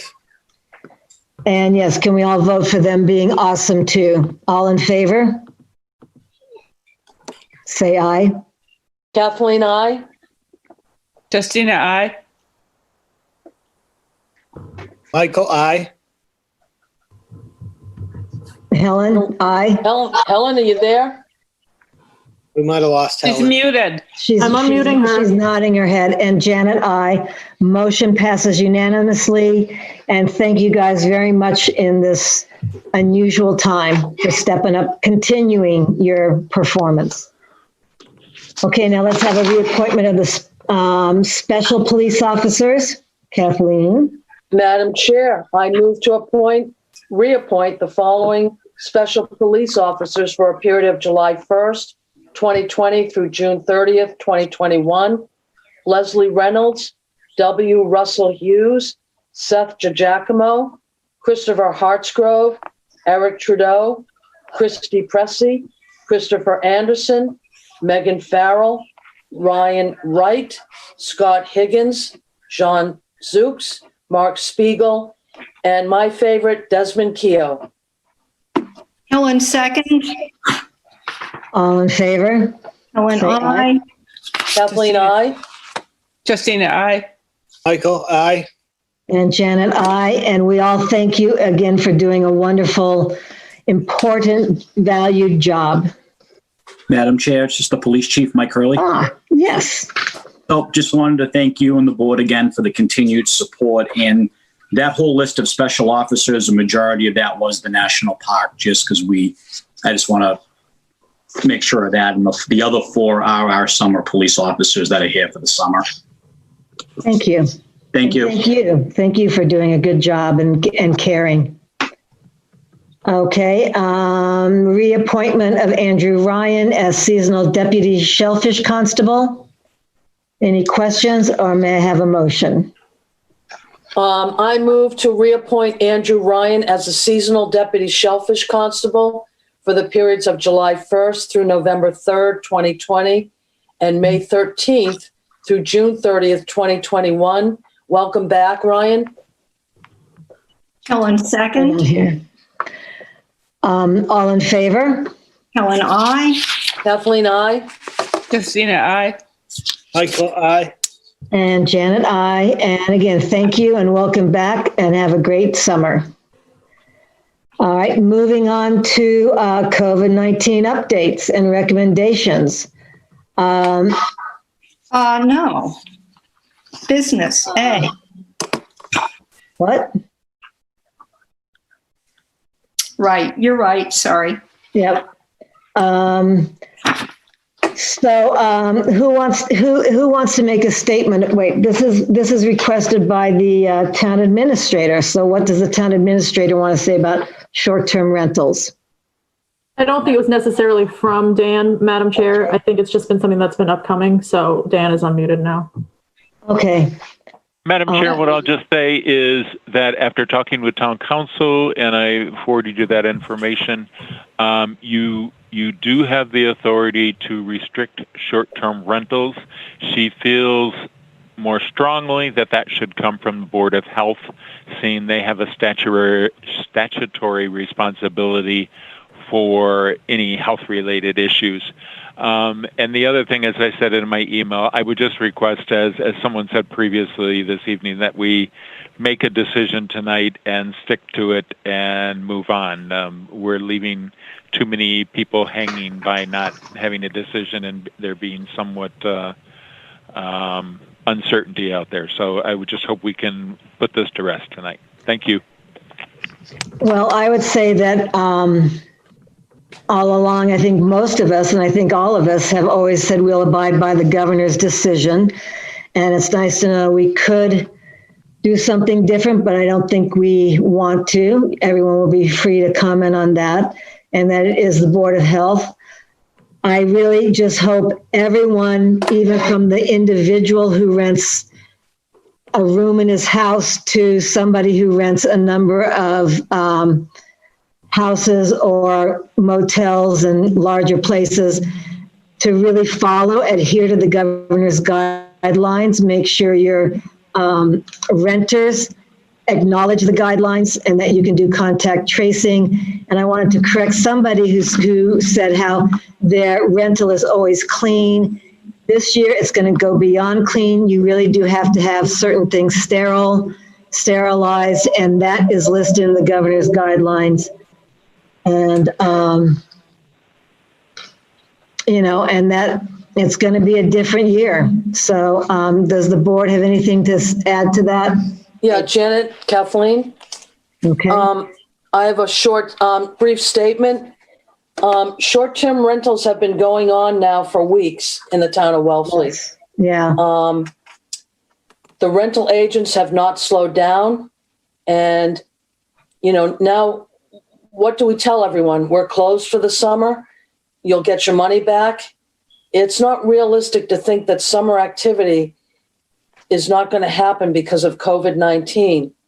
It is realistic to think, how can we operate safely and keep the health of our residents and visitors our number one priority? Education, a cohesive message across the region about what to expect here when you arrive for your vacation seem to me what we should be working on. This conversation has caused enormous angst for many people. 136 letters of correspondence were received this week in opposition to short-term rental restrictions. I want you to know, this board, I answered every single one. That's a record in my time of 3 years on the board. To the people that are worried about the community becoming a hotspot when we are a beacon of all the good from the past 3 months, I say to you, we can do this. We can get through this. We will get through this. This is Wellfleet. It's what we do as a community. We get through tough times. Thank you. Thank you. Anyone else? Yeah, I'd like to speak, Madam Chair. Okay. I just want to reiterate the same thing that's been said at every single meeting that we've had over short-term rentals. And I'm someone who has been an advocate for short-term rental restrictions through a regional approach. But in every meeting, we have always agreed that anything that Wellfleet does would have to be consistent with all our neighboring towns in the regions. The response to our conversations has been overblown, in my opinion. There's been misinformation. We've never once had a motion to restrict short-term rentals. These conversations have been going on in select board meetings in our neighboring towns, and they've been discussions. And these discussions we needed to have. That said, I mean, in the last couple of weeks, it's become clear that there is no consensus amongst our other towns. And I have not, nor would I ever support a restriction in Wellfleet that was not consistent with other towns' restrictions. So I understand that there were letters sent out saying that we were planning on voting to restrict short-term rentals unilaterally. That was never true. I understand that that's caused a lot of angst. I think unfairly, the select board has been targeted as the means for that angst. I don't think that we've acted irresponsibly. We have not made one single restriction on a business or a short-term rental, nor have we even put a motion forward to do so. So discussing things, and clearly this board has been a advocate for doing something regionally. That has not materialized. But that's all we've done. And so I resent the implication that we're holding guns to people's heads. I think that's hyperbolic language, and I don't frankly appreciate it. I think this is a difficult time. The increased mobility leads to increased transmission. Epidemiologists have said this throughout. So I think we all need to brace ourselves for a busy summer and a high rate of turnover and keep ourselves safe at this point. I really disagree with the idea that, we are in any way intending to hurt our businesses in this town. When it comes down to high rates of turnover, it comes down to, what kind of level of exposure we as a town are, and as a resort community are putting on our workforce that has to interact with the public, a very limited workforce. that's what this has always been about, is sort of mitigation risk. And it's always been in conversation and discussion. So we have not made actions. Actions are different than words.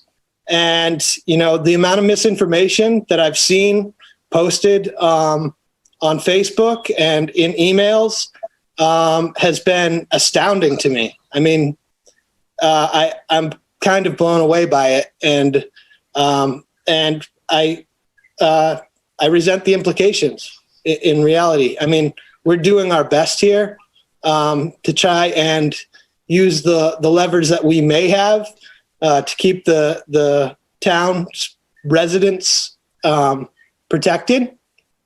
We have not been holding a gun to anyone's head. That language is hyperbolic and totally unnecessary. 3 times.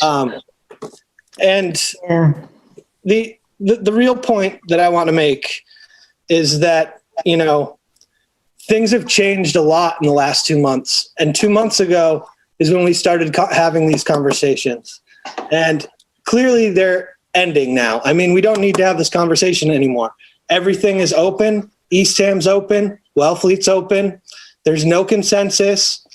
I was at one point in hope that we'd have some consensus early on. It took a long time. Government is a difficult entity, and herding cats amongst one select board is hard enough. When you're talking to 6 or 7 select boards trying to reach some sort of agreement, it's highly unlikely. So I would say it was probably never very likely that we were going to have any real restrictions, and I'd just like to leave it at that. I mean, that's all I really have to say about it. I mean, okay, good. So very well said, Michael. I thank you for saying that and speaking up. In general, the whole Cape has agreed, most of the towns on the Cape have agreed to follow the governor's guidelines and orders. But I agree that I think a good word of advice to particularly second homeowners is, rather than being reactive, listen to our meetings with concentration. It's not always easy. Read the minutes and don't go by hearsay, and certainly don't go by Facebook. So who has the hands up? Helen, I guess. Heather's up next. Justina's been waiting a little while. Okay. Hey, Justina, go ahead.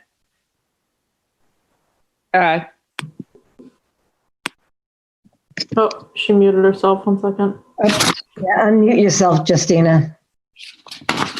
I'm a ghost tonight. There. Yeah, I think as elected officials in a middle of a global pandemic, the thrust of the select board was to think about how to keep our community safe.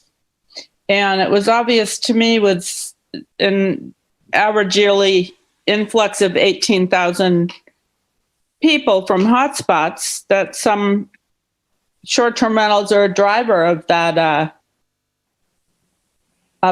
and that shortening the term was restricting the term to say 14 days was a logical safety measure. And that's how it entered the discussion. But all along, we recognized the need to conform to Governor Baker's recommendations.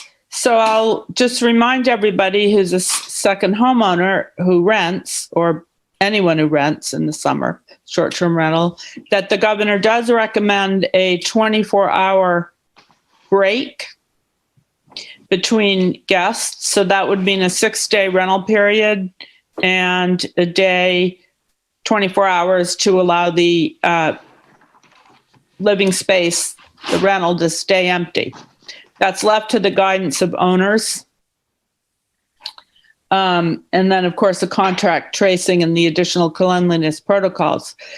I will say, as someone who did short-term rentals for 8 years as a business person, I think I'd be more worried about operating in the age of COVID than what the select board is or isn't going to tell you what to do. I think there may be situations this summer that are sticky. like someone in your unit tests positive and you have to deal with that. I would chicken out if I was an owner and sit the season out. So yes, we're going by the governor's orders. Yes, they do include a recommendation for a 24-hour hiatus. Several rental sites recommend that. You prorate a day for your guests. You have your guests come for 6 days, and then there's a break on a 7th day that the unit airs out and can get additional cleaning. And again, the select board is elected officials. It was our job to think about ways to keep our community safe. The epidemic isn't over. A horrifying study from the Royal Imperial College of London estimates 200,000 currently infectious people in New York, New Jersey, and Connecticut. We will be seeing infectious people come to Wellfleet this year. It will be all of our challenge. We hope that they social distance, wear masks, and most social action happens outdoors, and those will help keep our community safe. But I think now that you know the select board isn't going to restrict rentals in any way, the appropriate source of concern can shift to operating your business under these difficult circumstances. I think the governor's recommendations are great, and I wish everybody trying to make money in this season from their rentals that it goes well for you. Good. Anyone else want to add something new? Yes, I've had my hand up. Okay.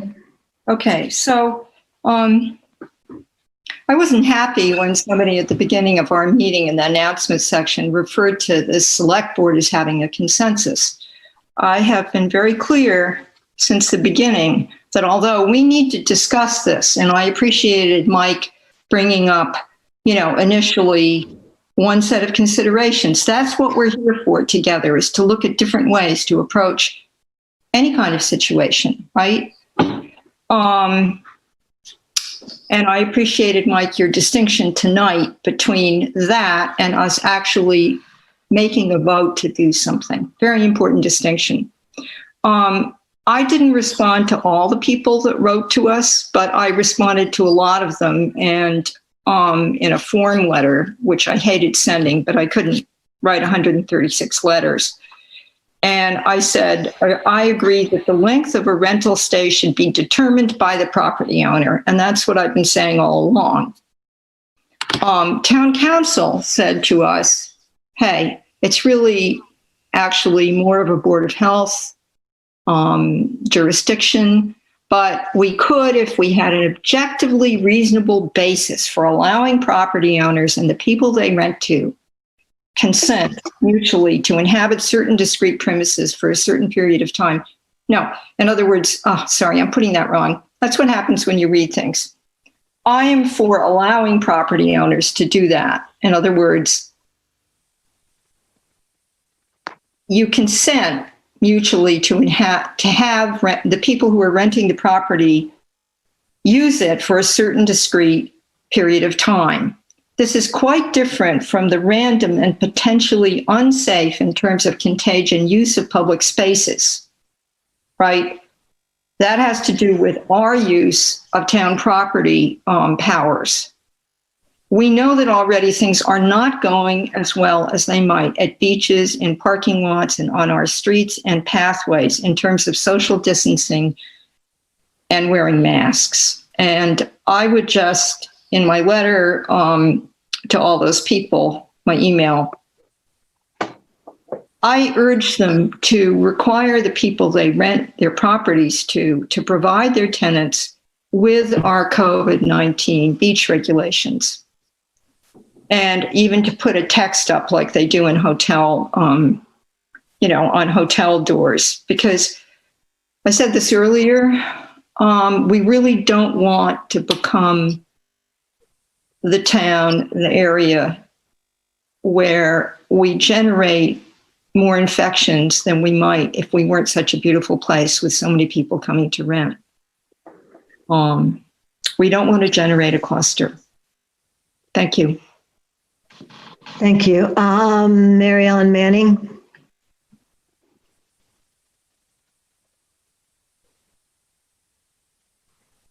Is Hi, Mary Janet. Ellen there? Okay. Yeah. Can you hear me? Hi. Yes, hi. Even though you've already decided, I'd like to just get this on the record. I respectfully ask the Select Board to enact a 2-week minimum stay for short-term rentals. In doing so, I think it will lessen the influx of visitors and help prevent an increase in COVID-19 cases. According to mass.gov, while Wellfleet has had less than 5 cases, we did tragically have 1 death. Most of us know Bruce Drucker, who very sadly passed away from COVID-19 in March. And I think any loss of income that a rental property owner may realize cannot be compared to the loss of a life or someone possibly suffering permanent disability to COVID-19. We really have to remember we're still in the midst of a pandemic, and researchers and doctors are learning more about the virus daily. Now it's thought to affect the endothelial cells that line the vascular system. But we cannot let our guard down and become complacent. Never before has the board's actions had such a direct impact on the health and welfare of our fellow citizens. Please put protecting the public health first by enacting a 2-week minimum stay for short-term rentals. I really believe in doing so that we will help prevent viral spread and possibly save lives. Thank you very much for your consideration. Thank you, Mary Ellen. Anyone else have anything to say? Okay. So. Chair, I have my hand up. Okay. Sorry. Through you to address, and this also is to address some of the people who wrote in with comments similar to Mary Ellen's just now. I don't believe that restricting 2-week, restricting property owners to any length, a longer length of rental terms is going to prevent there from being as many people as we're going to get here and have already been getting. I think that people's visitors, I think that people having large numbers of family members, even if they rent for a month, I think that the numbers are not something that's enforceable, and I don't think saying you have to rent at least for 2 weeks is going to curb people from coming, and it's really not going to limit the numbers. What it might do is it might limit the amount of cleaning that people who are property owners who rent have to do for changeover cleaning. It's going to make, it easier for them because they won't have to clean as often. So thank you. That's all I wanted to say in response to that. Great. Michael, you want to add another thing? Yeah, I would just like to add that on top of the numerous letters that we received from second homeowners who rent their properties, I've received overwhelming support from residents of the community to restrict short-term rentals.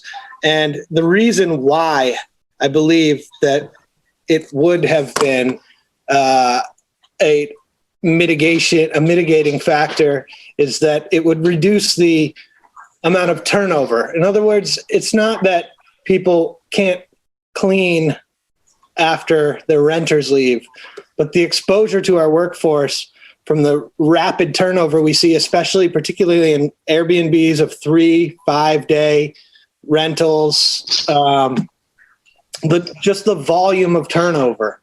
So that more volume of turnover, more groups of people, higher probability that somebody comes here, that groups of people come here that are potentially, infected or pre-symptomatic.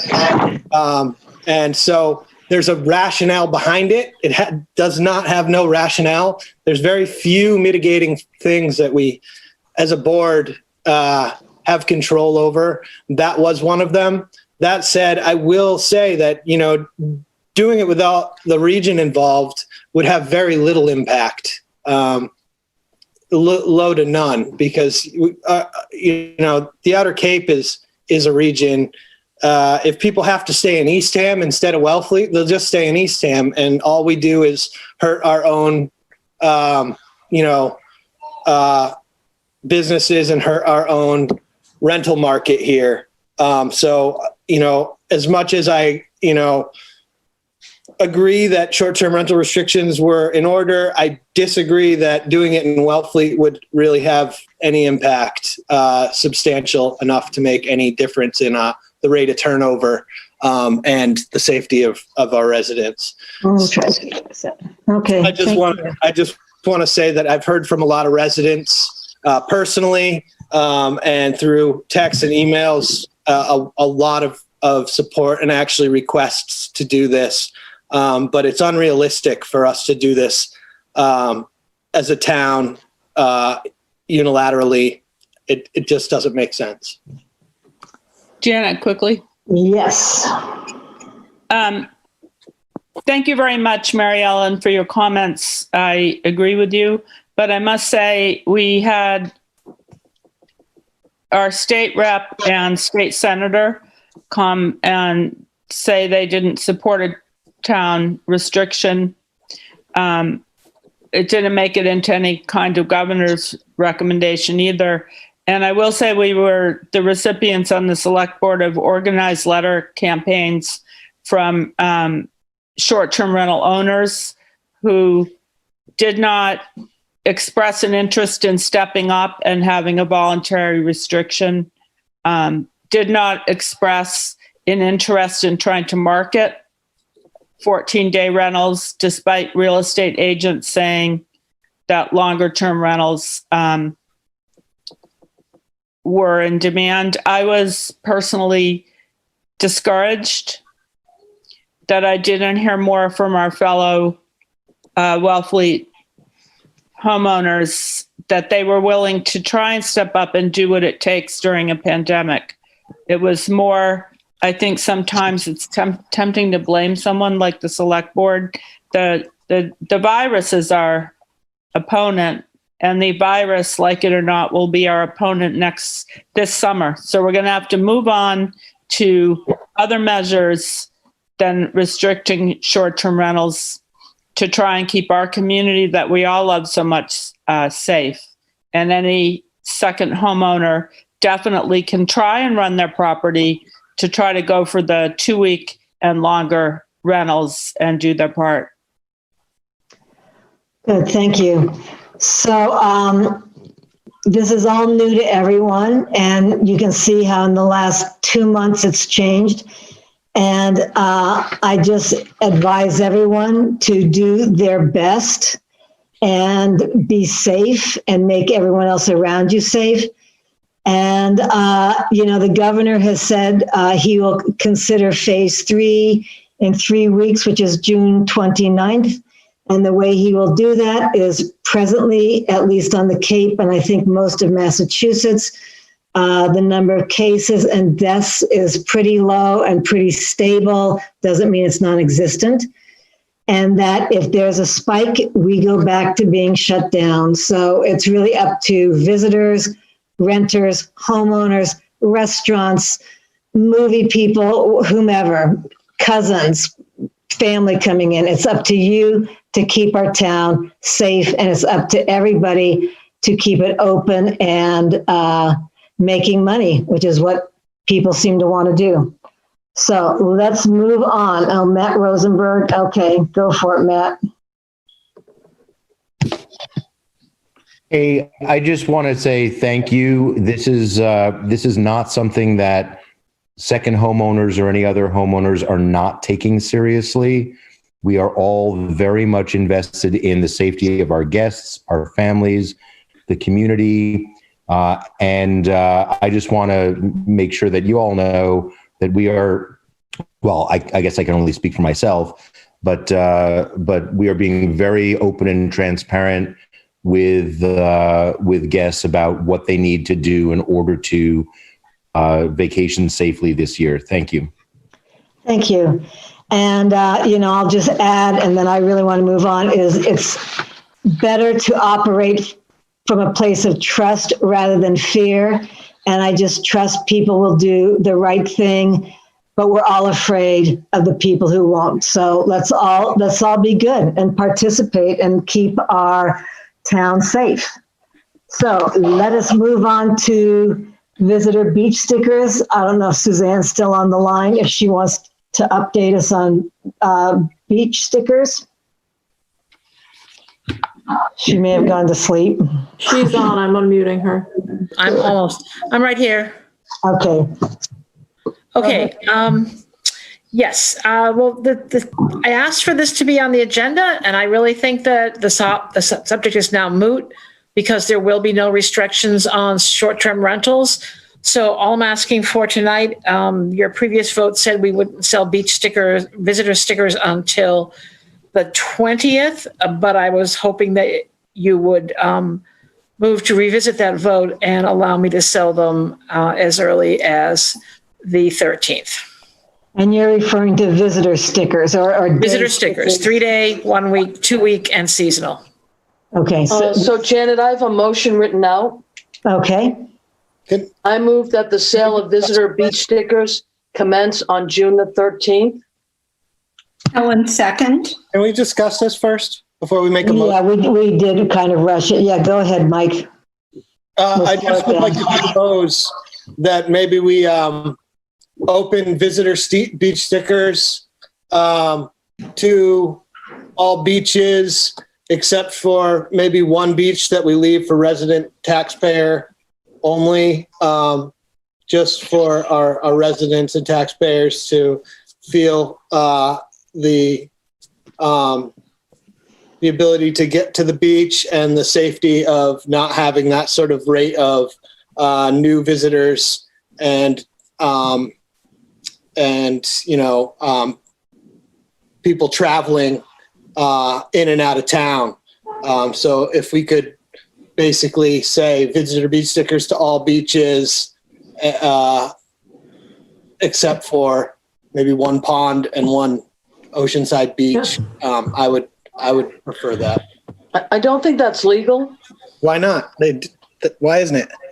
Well, let Suzanne answer because it's really up to her. Suzanne? I hear what Mr. DeVasto is saying, but this was not advertised. People did not know it was going to be considered. So I would suggest that you not move on this tonight because I haven't had a chance to even come up with a recommendation. I'm not sure how it would be workable, especially with ponds. Basically, we have one pond that has no beach, so we have two ponds. So which pond are you going to reserve for which group of users? And also the ocean beaches, there are 3. Which one are you going to reserve for residents and taxpayers? Yeah. I think that my personal reservation is whatever beach you choose for whichever purpose will immediately become the all-time favorite of the group that is not allowed to use that location. And I would also run this by KP Law. We have a right to decide what access visitors have to the beaches. I mean, I don't speak any legal. There's other towns that have resident-only beaches. So, yes, go ahead. Continue, Suzanne. No, I agree with Mr. DeVasto. The Board of Selectmen has that right to determine whether a beach is for all users or just for a certain class of stickers. But I don't think without advertising and notice for people to actually have an opportunity to comment on it that I'm comfortable doing it tonight. That's my reservation. I agree. So do you need our approval for something tonight? Just to be able to sell beach stickers as of the 13th. Okay. Visitor beach stickers. I'm sorry. I'd like to say something. Of course. Go ahead, Helen. Yeah. So, Mike, I really like the way in which you will give things a new dimension. But first of all, I'm not sure that you can do that with great ponds, which are ponds over a certain. Forget the pond then. Okay, but let me just remind everyone. This particular issue is on the agenda. Let me finish, please. Without a sticker, no. Anybody can go to any beach before 9 and after 4. So it's not going to prevent all these many beaches from being used by people from out of on the town. floor. Thank you. May I make a suggestion? There's some other people who want to comment. Okay. Okay, who was up first, Courtney? It was Jonathan Schwartz. Okay. Jonathan? Thank you, Madam Chair. You have to unmute yourself. He's working. Yeah, it's going. Okay. Can you hear me now? Yes. Yeah. Thank you, Madam Chair and the Select Board, and thank you for your time tonight. My family has a long history with the town of Wellfleet, and my wife and I have been coming since we were children. And we got married in 2013 at Duck Harbor Beach, had a reception at the Preservation Hall, and also incorporated Winslow Tavern into our festivities. And we had a concern because we saw a video on the Wellfleet Lifeguard Facebook page that looked to be produced by the town of Wellfleet that was suggesting that there was going to be a delay in approving the sale of visitor stickers. It sounds like that has that discussion, based on the comments tonight, is going in a different way, and that the visitor stickers will be able to be sold.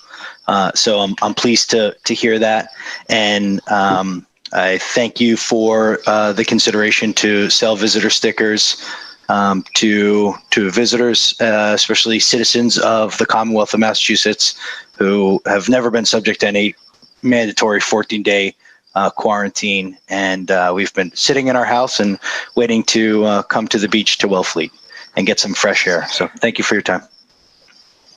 Thank you for your comments. Who else? Josh Yeston? Thank you, Madam Chair. May I suggest that when you reconsider the use of town property, that you could open up the secondary parking lot for residents and non-resident taxpayer stickers so that you can have an area that they could go to, and not close any beaches to anybody, but maybe expand the capacity of one of those beaches? That is totally up to our beach director, Ms. Grout Thomas. We can talk about it when we do talk about town property. But I hear what you're saying. Can I make a suggestion? Sorry. Go ahead. I was going to say, go ahead, Mike. Okay, sorry, I got jumped the gun there. Can I just make a suggestion that we move on Suzanne's, but revisit the potential for having a beach be resident taxpayer only at a later date? Yes. Okay. Does Suzanne like that idea? I support that completely. Okay, good. Okay, so Janet, I did make the motion. Okay. Before Michael jumped in, I made a motion that we move the sale of resident beach stickers commence on the 13th of June. Helen, second. Madam Chair? Resident beach stickers? The sale of visitor beach stickers. Okay, I thought you said resident stickers. Okay. Could we move that right up till tomorrow? If people want to buy them, I don't see why we have to wait till the 13th. It's Madam Chair? Suzanne suggested for the 13th. Go ahead, Suzanne. Tomorrow is Wednesday. It's going to take me a few days to make the stickers live online and to create enough instruction available to people who are trying to do it for the first time. And I'd like to have that out there on the website before we go live and do it right the first time. Thanks. Thank Sorry you. to take up the extra time. I just wanted to find out. Go Okay. ahead. Sorry, Kathleen. Okay, so go ahead. Did you make the motion We completely? have the motion. We have a second. Okay, all in favor? Helen, aye. Kathleen, aye. Justina, aye. Michael, aye. And Janet, aye. Thank you, guys. Thank you very much. You're welcome. So moving on to food trucks. Anybody have comments or what's happening with food trucks? Janet, I have one comment to make, just briefly. I think that we should be handling food trucks the way we've always handled food trucks, that with the proper licensing and permitting, that food trucks with the permission of the Board of Selectmen and Board of Health be allowed to operate on town property. But we can also push this back if you want to wait until after the discussion of town property. Yeah, we have to. I mean, unless there's a food truck who wants to be on private property. But we haven't gotten any applications for food trucks. So, as I said the other meeting, do people even want food trucks before we talk about a long time? But yeah, we will postpone this until we talk about use of town property. Which is next. Look what's next. All right, use of town property. Madam Chair, I have my hand up. Okay. So I was the one who made sure that discussion of food trucks would be highlighted as part of use of town property discussion, because it's a little different than other situations. And in fact, in some ways, ideally suited to the COVID-19 dilemma, where people don't sit down and eat at benches. They go back to their beach blankets. And if they're in line, they have to be 6 feet apart.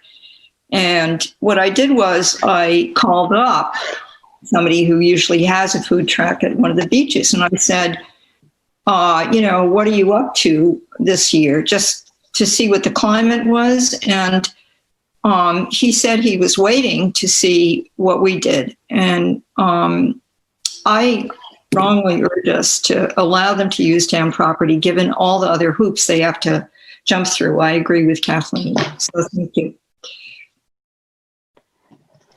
Okay, any other discussion with food trucks? Yeah.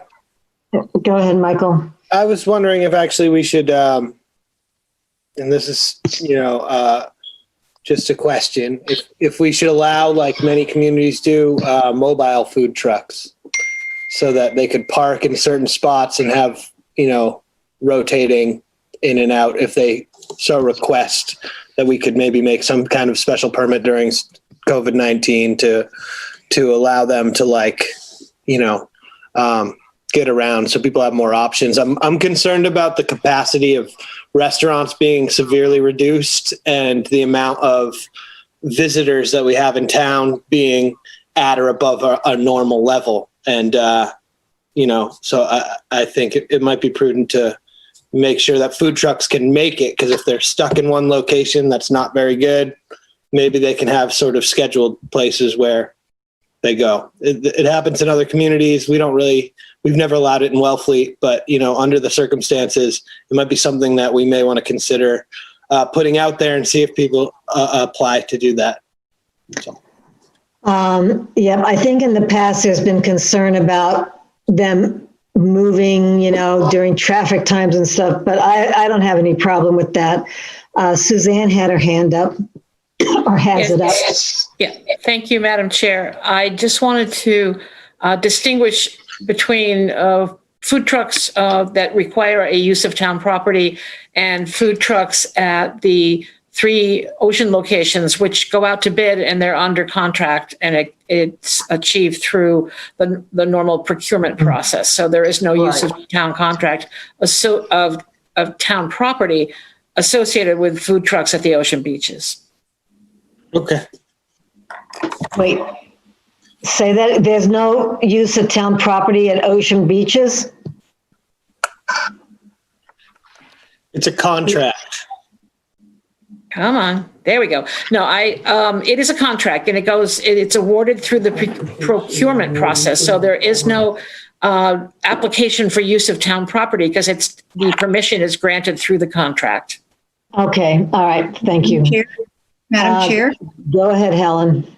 Yeah, Suzanne, having gone through a number of these approvals before, my memory is that we always do both.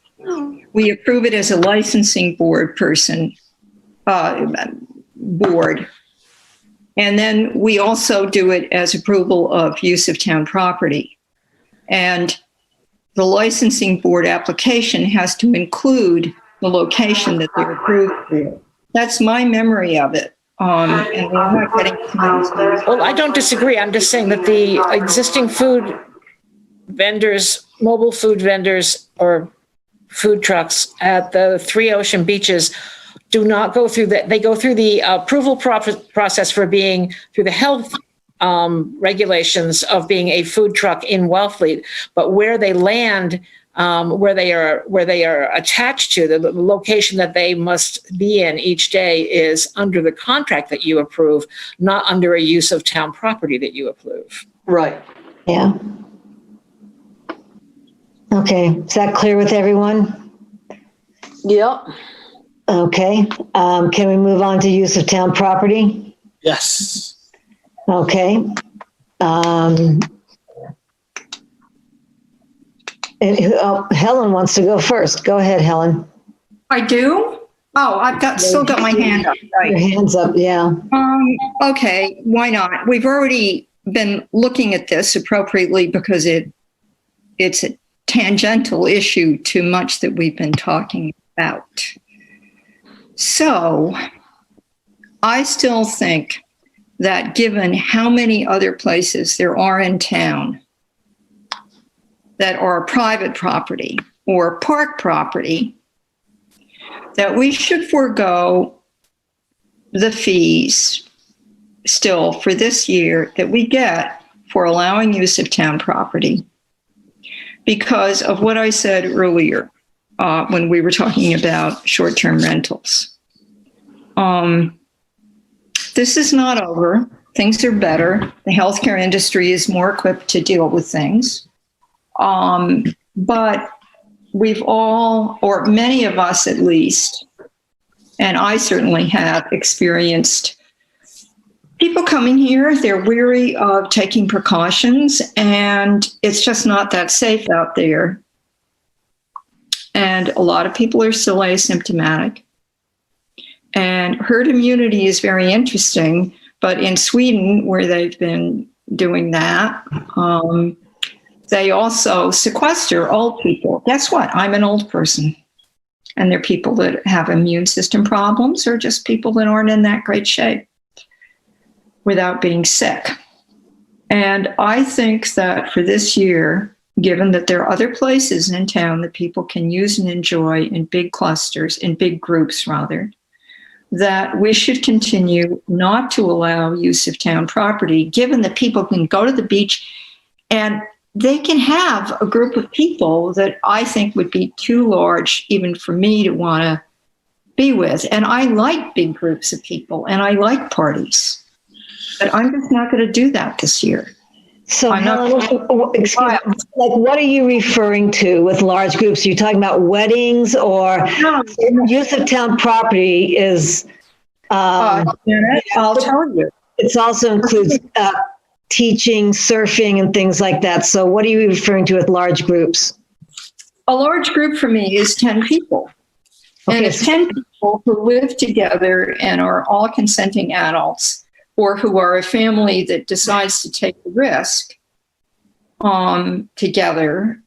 I see that, but I also know families that are getting together and groups of friends that are getting together that are socially distancing responsibly and don't want to see each other in groups. And I have to be very careful, and so do a lot of other people. And I don't think we should support using town property in the way that we normally like to this year. I think that was a good motion. I lost a lot of sleep over it. And there are a lot of other places where people without any town liability can decide to have a large wedding on a private property, that's rented out for it or something like that. We can't prevent that.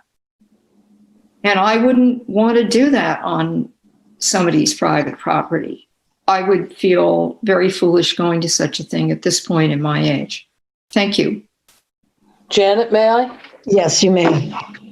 Thank you, Madam Chair. I hope Michael DeVasto is going to agree with me here. But I think that the Board of Selectmen going forward should be looking at the use of town property on a case-by-case basis. and at the discretion of the Board of Health, Police and Fire, and this Board of Selectmen, you should decide on a case-by-case basis if you can grant permission to use town property. We have 2 restaurants before us tonight that are going to need permission to use town property to continue to do business during a COVID-19 summer here. We have an opportunity to give them the go-ahead to do this at the discretion of the Board of Health, the Fire and Police Department, and this Board of Selectmen. So I would suggest that while we made a good decision to rescind and to stop the use of town property when we did way back in March, now you're at an opportunity where you can look at it and be discretionary about giving permission to go forward. I think that if a group of 10 family people want to have a picnic on the beach, and that's town property, are they going to be fined or put in jail? I think that we're able to, be a little more forgiveness and gracious here. Thank you.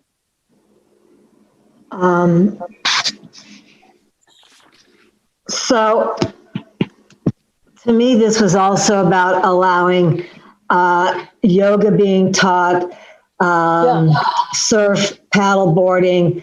I'm not sure how we got, we're not stuck on large groups here, right? And I agree with Kathleen that each case has to be taken individually and that each request has to come with a plan and a good plan on distancing and how they're going to socially distant. Who else? Who had their hand up next? I did. Michael did? Okay. Yeah, I obviously I'm in agreement with Kathleen. I voted against the motion to begin with. I always thought it was a good idea to rescind the use of town property applications that we had because we didn't have a pandemic at the time that we made those.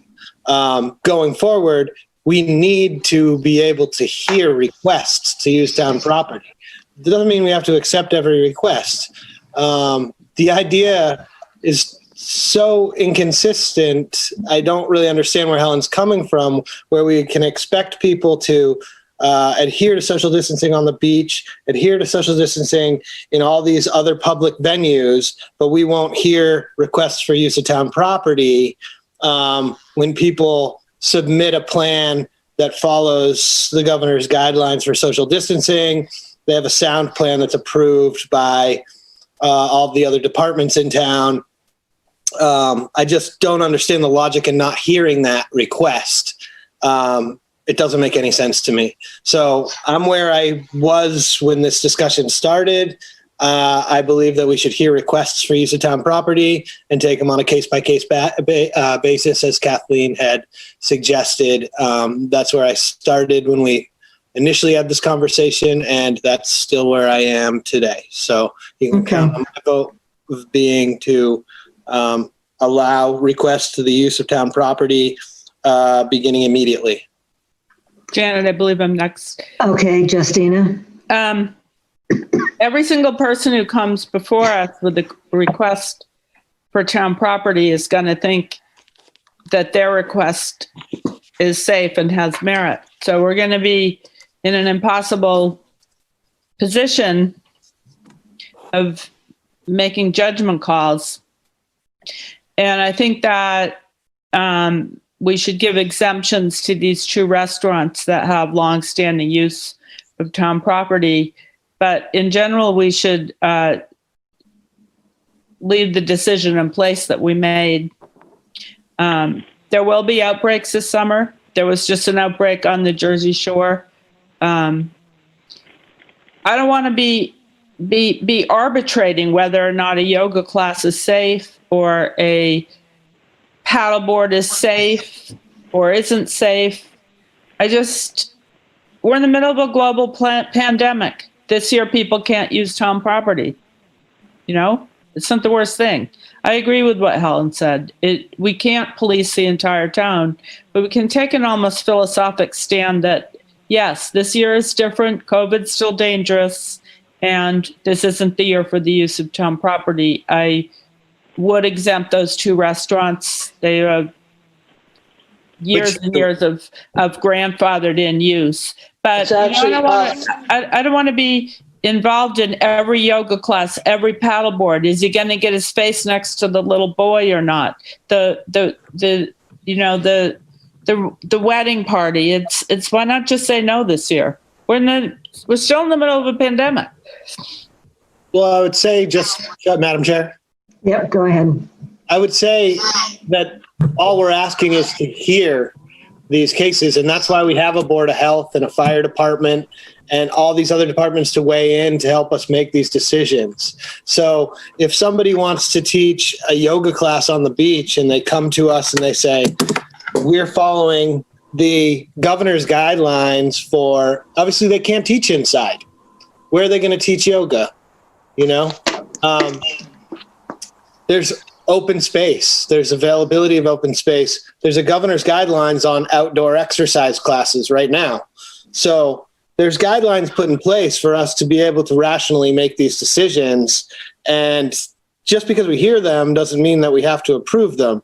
But if somebody's taken the time to really go through their application and spell out how they're going to do things, just like we are expecting restaurants to do with their outdoor seating, I don't see any reason why we wouldn't hear those requests to use town property. I mean, the reality is that we're in a situation where we're going to have a lot of people here. And the idea of a muted summer, I don't even know where that came from, but it's an opinion and it's not backed by any data. I mean, people want to escape. This has been a very difficult few months. I want to escape, and I live in a vacation town. So I just think that we need to look at the big picture here and go like, how do we sort of safely allow the people who are here to have not have a chaotic experience, and the people who are, rely on their income to do things like in an outdoor setting where we know transmission rates are much lower, and they've come up and given us a plan of action. This is how I'm going to teach my yoga class. Everyone's going to be 12 feet apart. Everyone's going to be at a beach at 6 a.m. when we know it's not crowded. Just, as an example, I will have a maximum of, 12 people in my class. I don't know. I'm just saying. But that's the point, Janet, to Mike. Sorry to cut you off, Mike. We don't know. And we don't know if the governor's guidelines are safe. We don't know quite a lot about this virus. And what we do know keeps changing. So we have a tiny little area of control, which is town property. Why don't we if we restrict activity on it, we'll be safe. Well, I would say okay, so I'm going to break in here and I'm going to say I want to hear from Suzanne, Chief Polly, Chief Hurley, if he's around, and our town administrator, Mr. Hort, see what their opinions are. Anyone else I leave out? So Suzanne, are you still there? I'm here. Okay, what's your opinion about this?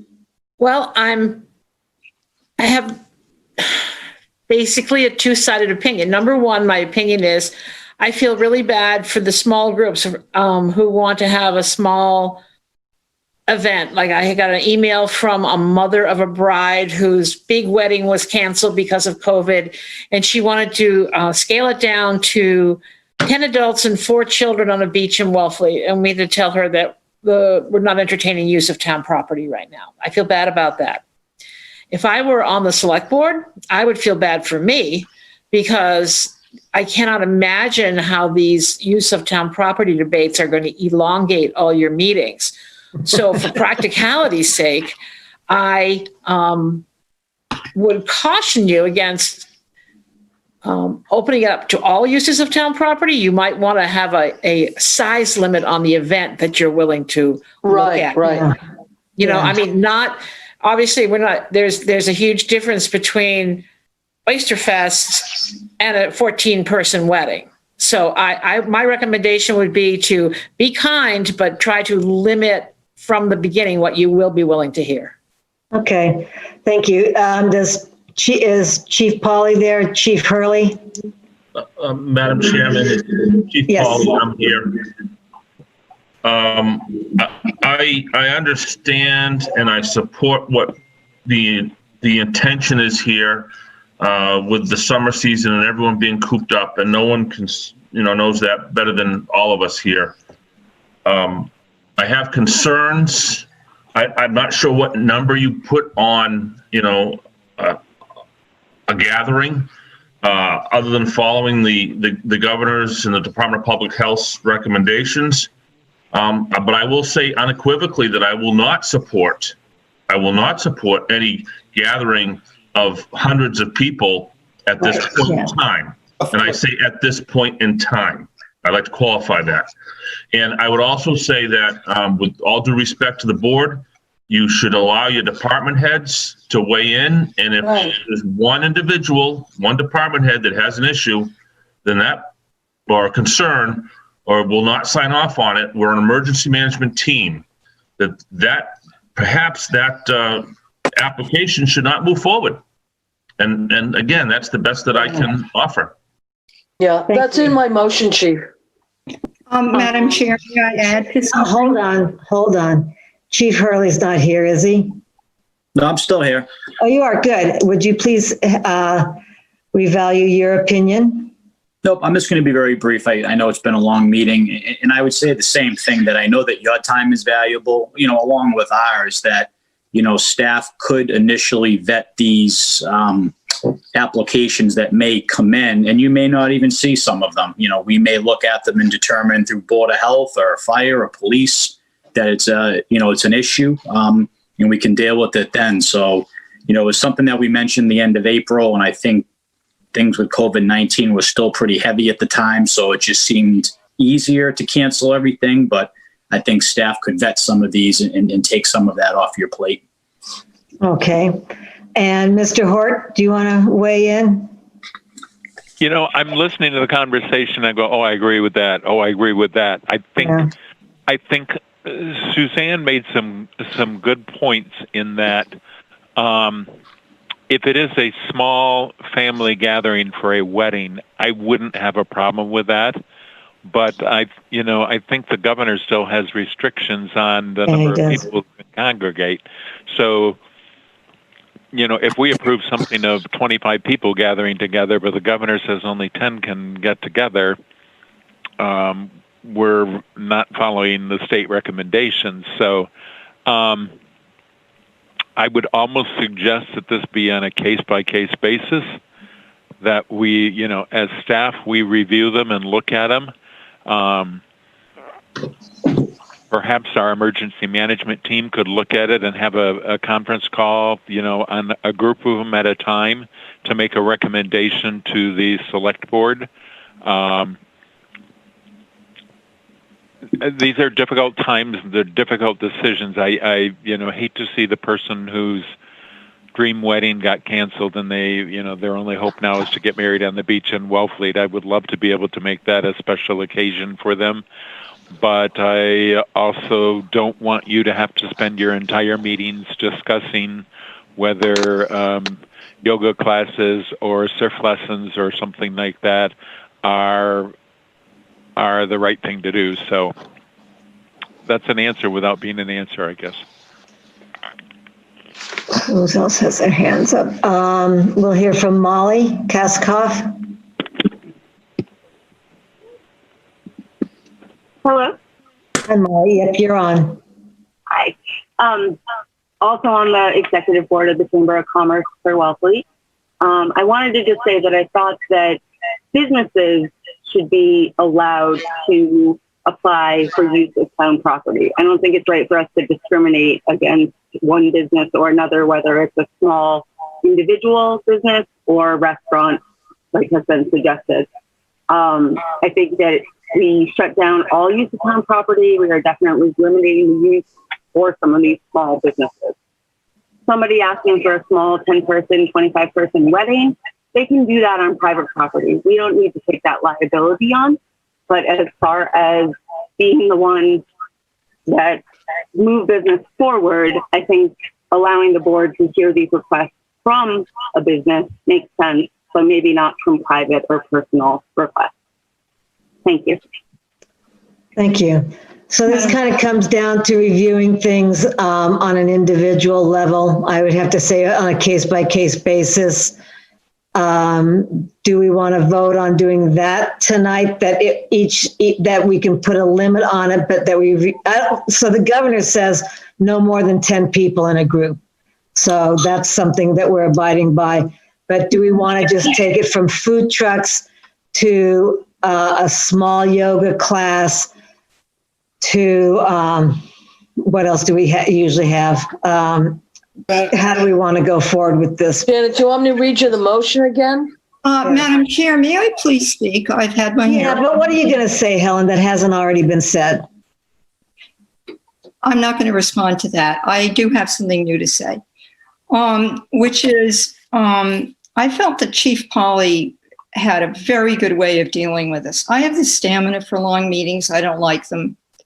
But if we wanted to do case by case, but first had the people who always vet application for use of town property, the different departments, we always get how they weigh in on it before the meetings.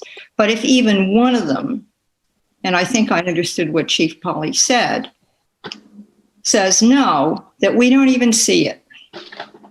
Because it's not that I'm afraid of doing case by case. It's just, there is such a lot of wear and tear, and it takes so long, and it's actually quite hard on the applicants to think that there's wiggle room.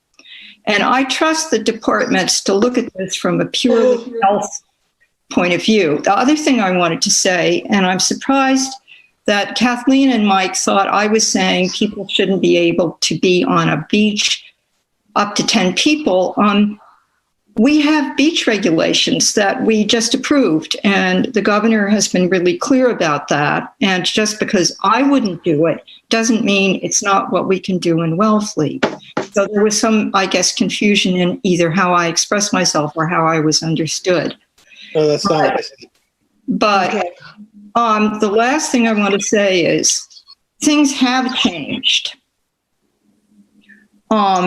Things have changed since we made this decision, and I would be willing to think about it. I've been thinking about it, listening to the rest of you during the meeting, but Justina is the person who's got the clearest view, I think, about where we really are. And use of town property is possible. And the only other thing I wanted to say to Justina is there is no grandfathered use of those two pieces of town property that were under discussion. It's just parking that they use that the town owns, but they haven't been using it to serve food or to conduct their restaurant business on there. It was just an allowance by the ZBA that there was, in fact, adequate parking in the area at the time. Thank you. Janet? Yes. I have a motion, and I'll read it out loud if it fits. Okay, thank you. I move that the use of town property, after having been vetted by the Board of Health, Police, and Fire at the discretion of the Board of Selectmen, on a case-by-case basis, be considered. Be considered. Is there a second? Second. All in favor, say aye. Wait, Kathleen, hold on one minute, Kathleen. I just want to understand if we all understand what Kathleen just read to mean that if one of the departments says we shouldn't do it, that we don't do it, because that is the case right now. Okay? That's correct, Helen. Yeah. Thank you. You have to have approval by all the department heads like we always have. No, because sometimes we do it with conditions. That's different. Yeah. Well, sometimes they say no. So I think I understand where Kathleen has moved. Me too now. There's a motion on the table. Michael has seconded it. And all in favor, say aye. Helen, aye. Kathleen, aye. Tina, nay. Michael, aye. And Janet, aye. So motion passes 4-1. 4 ayes, 1 nay. Okay. But I don't think people should get excited if they're having big events that they'll be approved. Just throwing that out there. Janet. Well, I already know John Braden's going to call about the relay race. Oh, God. Well, we have to comply with the governor's guidelines. Yeah, I know. I'm kind of kidding around. Okay, sorry. Okay, update on governor's reopening plan. Madam Chair, sorry. Who's there? It's Courtney. So are you not going to take up Ciraldi and the Pearls uses of town property tonight then? I was gonna, yeah. Can we just get through this? Can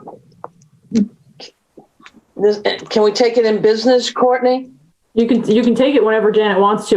You had all said earlier you're going to move it till after town property, so just wondering. It doesn't have to come right after.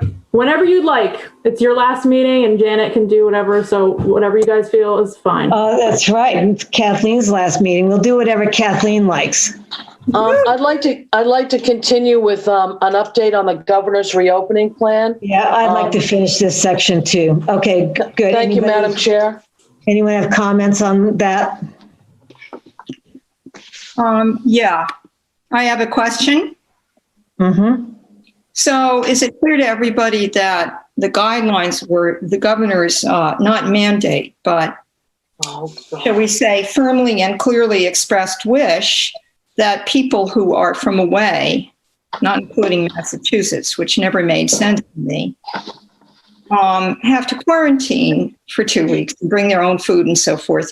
And how does that, work with shorter term rentals? You see, that's kind of. So I will interrupt you because I knew somebody would bring this up. The governor's words are, he is urging people who are coming from out of state to quarantine for 14 days. So he is urging it. He has eased up on mandating it and requiring it. And he suggests they bring their own food so as not to put a strain on the local stores. So does that answer your question? It was a disingenuous question, but thank you. We did it well. Any other questions about the update? A comment. Say that again, Mike. I have a comment. Okay, yes, go ahead. I'd just like to say that I'm pretty disappointed that the governor made these recommendations when clearly there was public health issues involved. The reason why he recommended a 24-hour changeover period was because of public health concerns. And he made them recommendations. Well, I say, what's the point of making the recommendations? And the other the thing about out-of-state visitors, Hawaii requires all out-of-state visitors to quarantine. Maine requires all out-of-state residents to quarantine. Massachusetts is still kind of active as far as virus goes. I mean, why would we ask someone from northern Maine to quarantine, but not someone from Boston? It doesn't make any sense. So I just want to point out that some things just don't make sense. And the governor's word is not the word of bond. That's all. Janet? Who's that, Helen? Mm-hmm. I totally agree with Mike. It makes no sense to me. And I think it was just he caved. So thank you for saying that. So he has also expressed strongly, actually, he said you must maintain social distancing and you must wear a mask if social distancing is impossible. That's really the important part of his update. 6 feet apart. And if you can't, wear a mask. Anybody else on this? Okay. What's our next thing? We have discussion of town meeting. Oh my God. Okay. You're up, Dan. Very briefly, legislation was just passed. It does not affect Wellfleet in any way. It allows remote participation to some extent if you have a representative form of town government. It did not provide for mail-in balloting for town meeting, nor did it provide for remote participation for towns of our size. So nothing has changed on that front. We are currently working on a budget for the month of July, which we will bring to you to ask you to approve. It then goes to the Division of Local Services at the state level, and they approve it. It's usually not a big deal for them. If they have any questions, I'll be able to answer them for them. So it's just a formality. We basically will be operating in fiscal year 21 based on the fiscal year 20 budget. And so department heads are working on that right now. We'll hopefully have it finalized this week. And then as soon as we can get it in front of you for approval, we'll do that. So is there any word on how and where we can hold town meeting? Nothing came from the state. So for us, it would still be, it would still be either Wellfleet Gymnasium. It would be spread out over a number of buildings. The discussion of having it at the Wellfleet Drive-In has been discussed a little bit.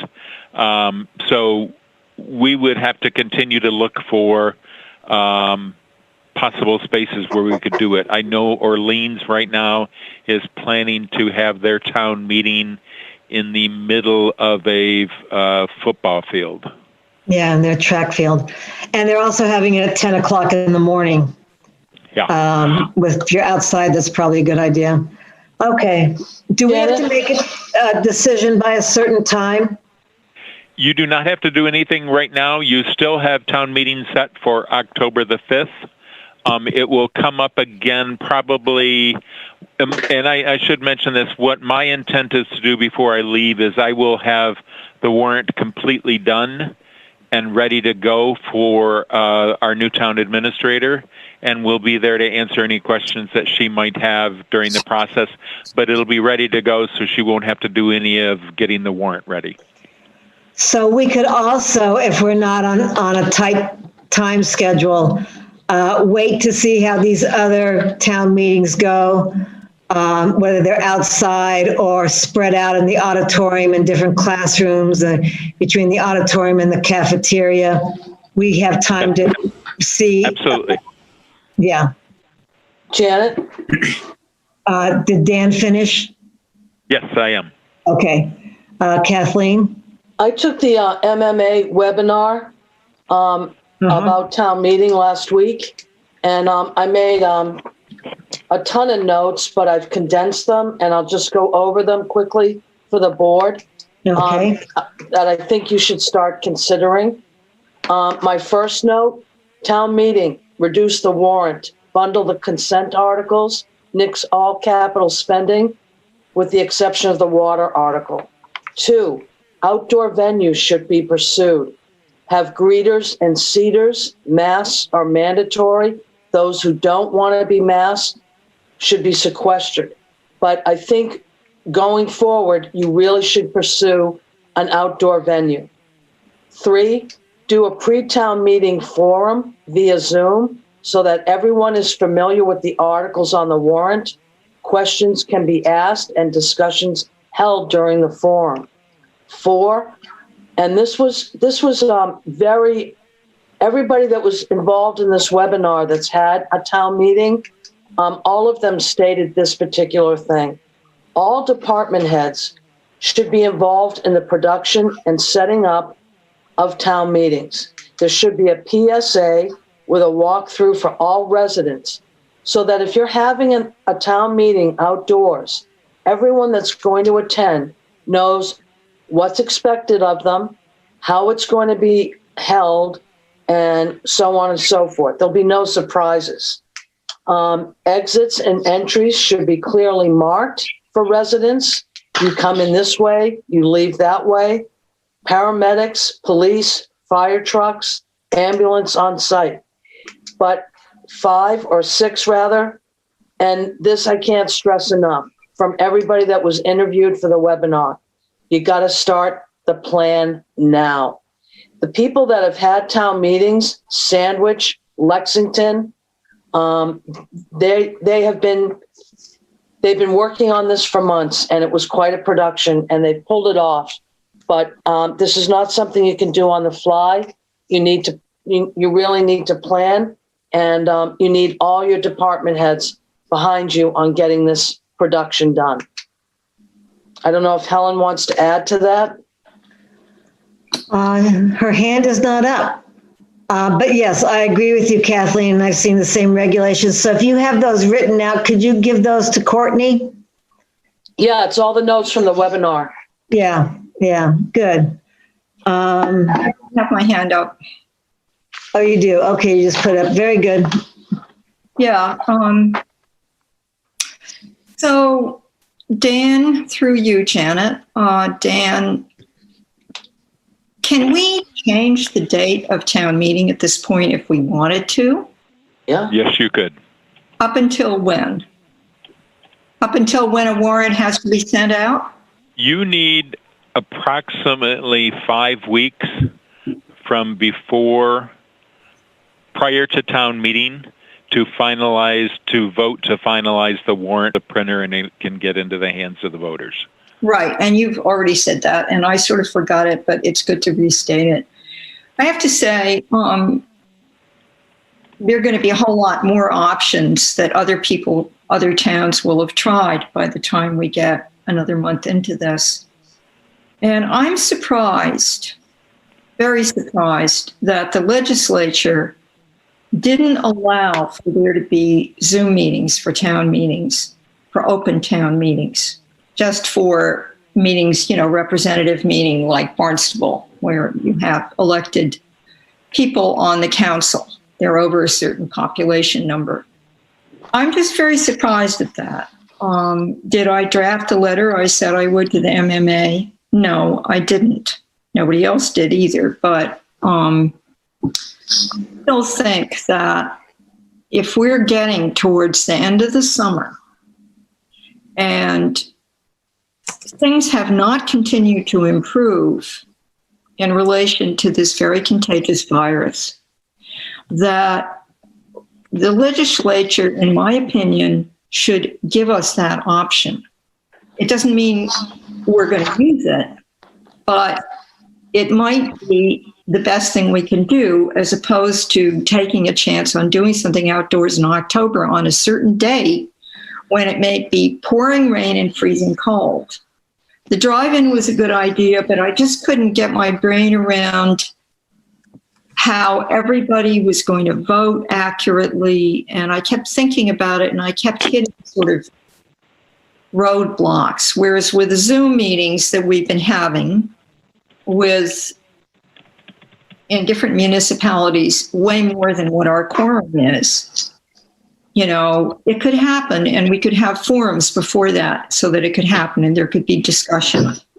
And I would suggest that we'd start doing the forums before the warrant was closed, right? So that articles that were at all controversial could be tinkered with in response to proposed amendments not on town meeting floor, but in public forums where opinions could be shared.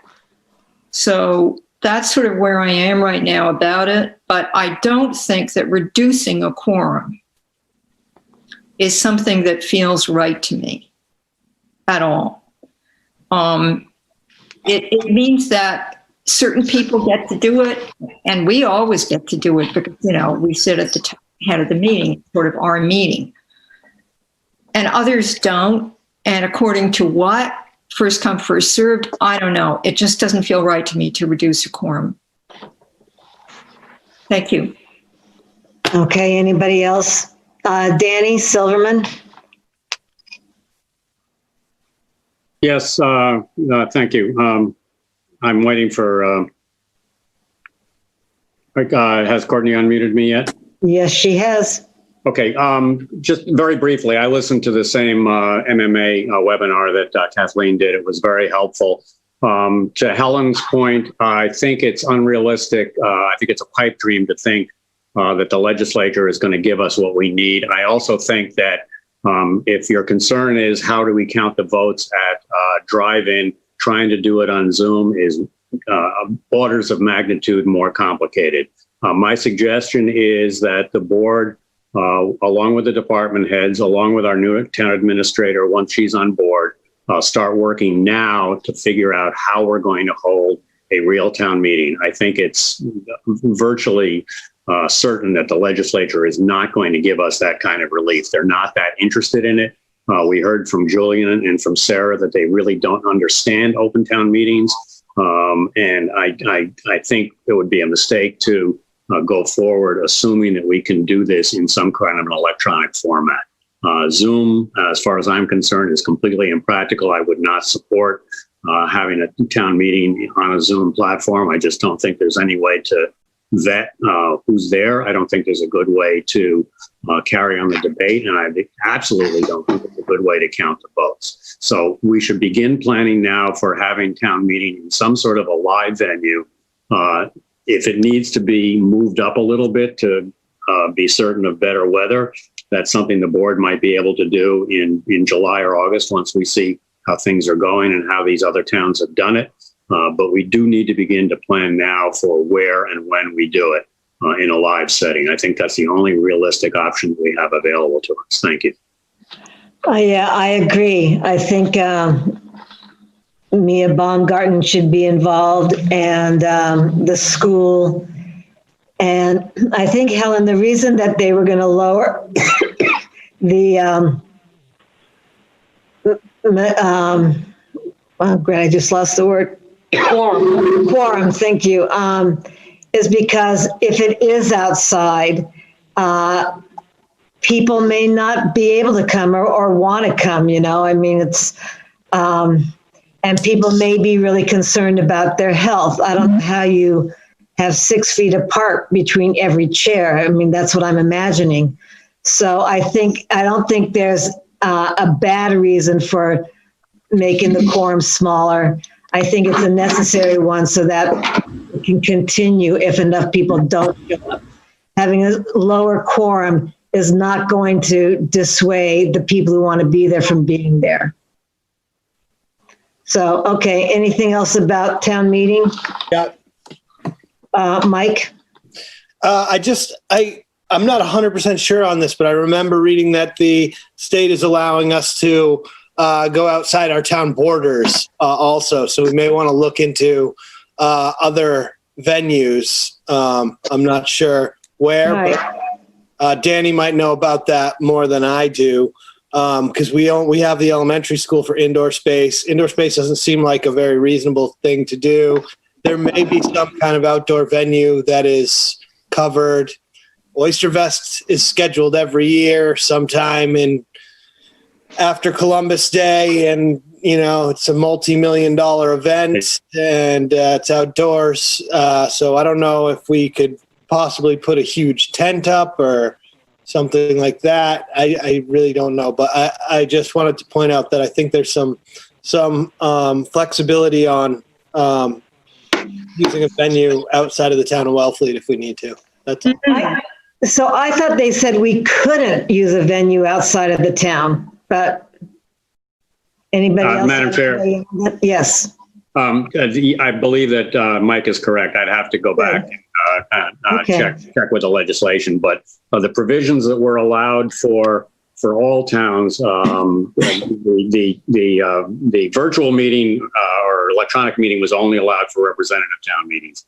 But for all meetings, the 1/12 budgeting, the removal of the limit by having to have your budget done by July 30th, the ability to lower the quorum, and again, that has to be with the assent of the moderator, and it cannot be lowered to less than 10% of the quorum, and also to have a town meeting outside the town borders. Whether or not there's a venue at the high school that might make more sense, I think that's something we need to look at. When I first moved to town, that is where we had our town meetings. Right. Yeah. Although the auditorium there is no better than our gym. It's more comfortable, but it would not provide the seating. But perhaps the gymnasium there, perhaps a large tent on a field. A lot of it depends on whether school is back in session as well. But again, I think, if we start planning now, I think we can make this happen. So what the other towns have done. So who's going to be on this planning committee? Madam Chair, can I just say something, please? No, we got to move on, Helen. We got to get a planning committee going. Do you want to be on the planning committee, Helen? Sure. Okay. Nope, you're not recognized yet. It's after 10 o'clock and we still have a number of issues to talk about. So, Helen. Madam Chair. Madam Chair, if you would be so kind as to let me put together a committee. That town meeting is really the moderator's responsibility. That's fine. That's great. Say no more. But I will work on putting together a committee. I've met with the town administrator and Mia Baumgarten.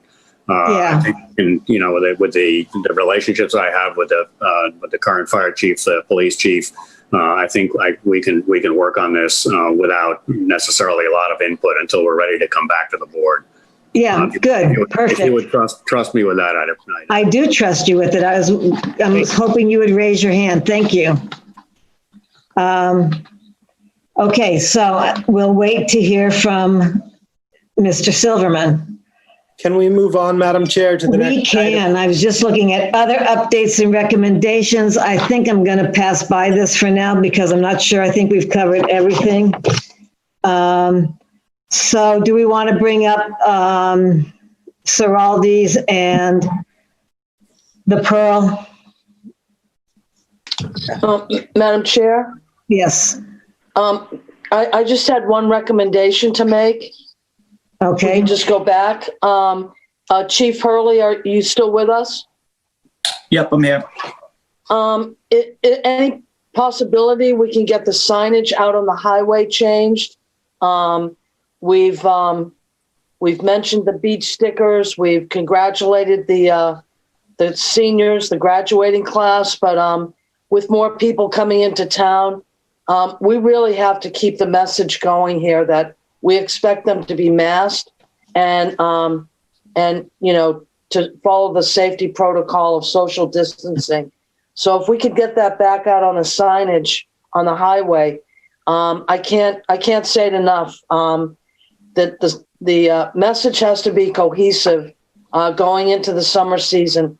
Everywhere these people look, they should be seeing a sign that says wear a mask and practice social distancing. Thank you. Nope, I appreciate it. As of yesterday, the sign on Route 6 went back to mask social distancing. The town clerk did request at the end of the week if we could just put the election up for a few days, and then we will go back to that. Yeah. And the beaches will have the sign back out again. Great, thank you. Okay, Madam Chair, that's it for me. Okay, so do we want to take up the restaurants now? Yeah. Okay, I see Mr. Zender's hand raised. Ben? Yeah, Madam Chairwoman. I have two comments. One is I don't think. Well, the first one is I don't know what they're paying select persons these days. But after sitting through this meeting, I don't think any of you are being paid enough for all you're taking on. Second comment is you did not. I'm not sure you heard an express apology from the applicant, at least in as simple and direct terms as you're owed. And I want to just present that to you. I am, and I'm saying this on behalf of my client. We're extremely sorry to have put you in this position. and to have put Justin in this position and your fire chief in this position, and to have you have this discussion with us. So it's a lesson learned. I think that you have what you need to consider the request for town property, and I'm hoping that if you have questions, we can answer them. But other than that, we can leave that discussion with you at this point. And thank you.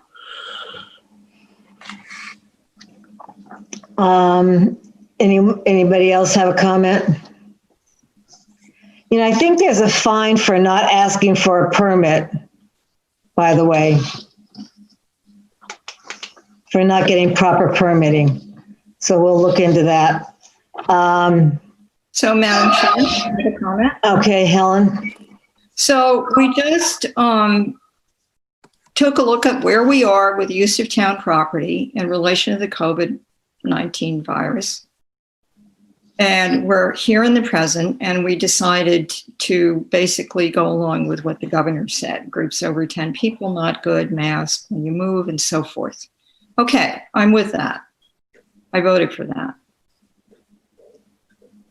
However, what we're looking at when a restaurant wants to use town-owned property is exactly where, right, and how much.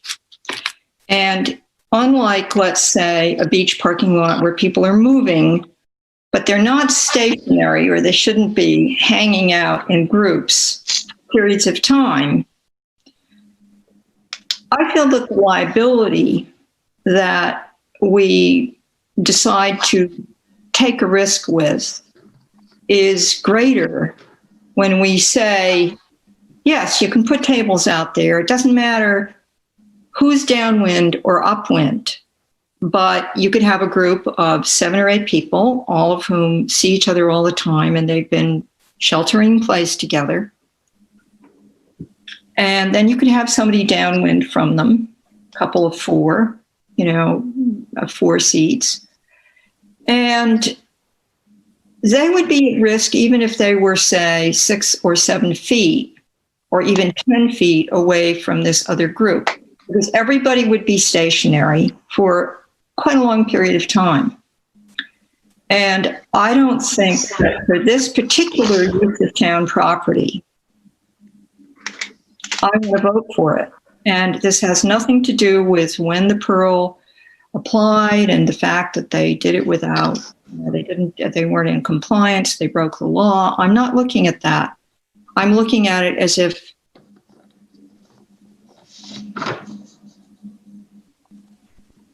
What happened? Are you still there, Helen? Helen's gone. Michael. What is she saying? Okay. Anyone else? She is gone. I don't know what happened. I hope she's okay. Last time she disappeared for quite a while, and I was quite worried. What did Michael say? She's gone. All right. So I want to hear from Mr. Ciraldi. He's been very patient this whole time. Well, we're on the Pearl, Janet. No, we're taking them together. He's been good. I want to hear what he has to say, because this is all about using town property and getting approval, so we can take them in. His situation's a lot different. Hello, I appreciate you. I just want to hear from him. My prerogative. Hello, can you hear me? Yes. Am I unmuted? Yes. Fantastic. So where we're coming from is the town property that is in question that we're looking to use for service in one way or another this year is the top of the leaching field of 15 Kendrick's septic system. So that grassy knoll where the benches are located in front of the building, between the building and the water, since the 90s has been, I guess, allowed through use of town property to the building, because the septic system is literally underneath the parking lot. The parking lot itself is town property, and then the leaching field was built by the landlord and is maintained by the landlord via fees that I pay, my wife pays through our business, so that we are maintaining that property already. And it's a very strange gray area that I don't fully comprehend how the ownership of town property versus the building's property breaks it down. So I don't know if that has anything to do with your decision making, but I wanted just to, if anyone has any clarification on that, I would be very happy to hear it. And I would also say that I'm in the restaurant business and I don't envy you guys. This is just one of like 4 meetings. I have like 6 meetings this week and they're all long. So, but that's poor me.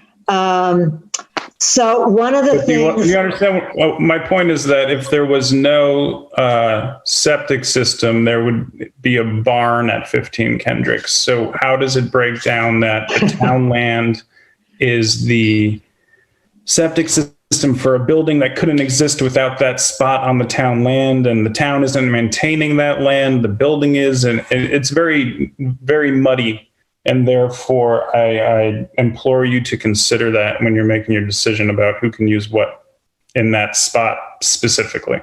Janet, may I? No, let me talk to him. So one of the things about this process tonight is neither the building inspector nor the fire chief, and Chief Polly can break in if he wants, has had the time to look at your properties and your maps. So that is one reason why I would possibly vote to approve, but postpone until, dependent upon the building inspector and the fire chief's approval of that land. So that's something, I don't know if you knew that, but they haven't gotten over there. No, I fully understand that. And also to Helen's point about social distancing and the wind, I mean, we would definitely conform to whatever guidelines as far as distance in that space, and we would have as many people as that allows, and we'd work with it. We're not trying to pack them in so that we can, essentially, we're trying to do whatever we can. Yeah. And the way that building is and how it was built and how the land was sold when it was originally built. I'm not sure if everyone knows, but from the select meeting that I was at last year, I mentioned it then, is that the footprint of that building is essentially what the building is. So if we can't put tables outside in the surrounding area, which we are already maintaining, we're doing takeout. Which we intend to do takeout regardless, but that'll be the extent of our summer. Yeah, I know. We're aware of that. I'm aware of that. Kathleen, did you want to say something? Yeah, I mean, Michael, it's Kathleen. To go back to your point about it being muddy, the town has granted the property an easement for the septic.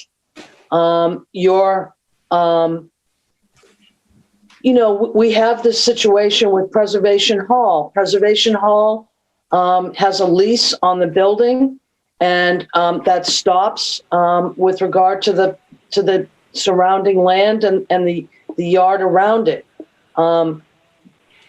So, yeah, it's not as muddy as all of that. I mean, there's an easement and some legal lease here, but I've got a few more questions with regard to your application. Sure. In your application, you asked to use or utilize the benches that are on that grassy elevated area as part of your service. I would not approve that.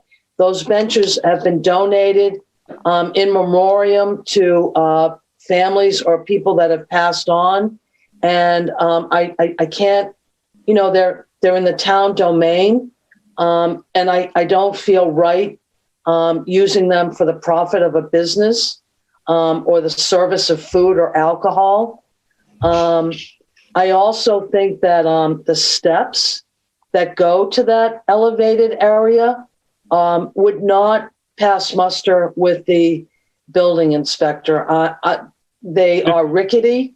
And if I could interject, I heard from the landlord. I'm not finished, Michael. Yeah. I'm not finished. If they were to be replaced, they should be, and they should be lighted, or at least painted fluorescent, so that That's, that there's an they. idea. Yeah, I mean, you're not going to be handicapped accessed on that level, and that might be some issues with regard to your customers.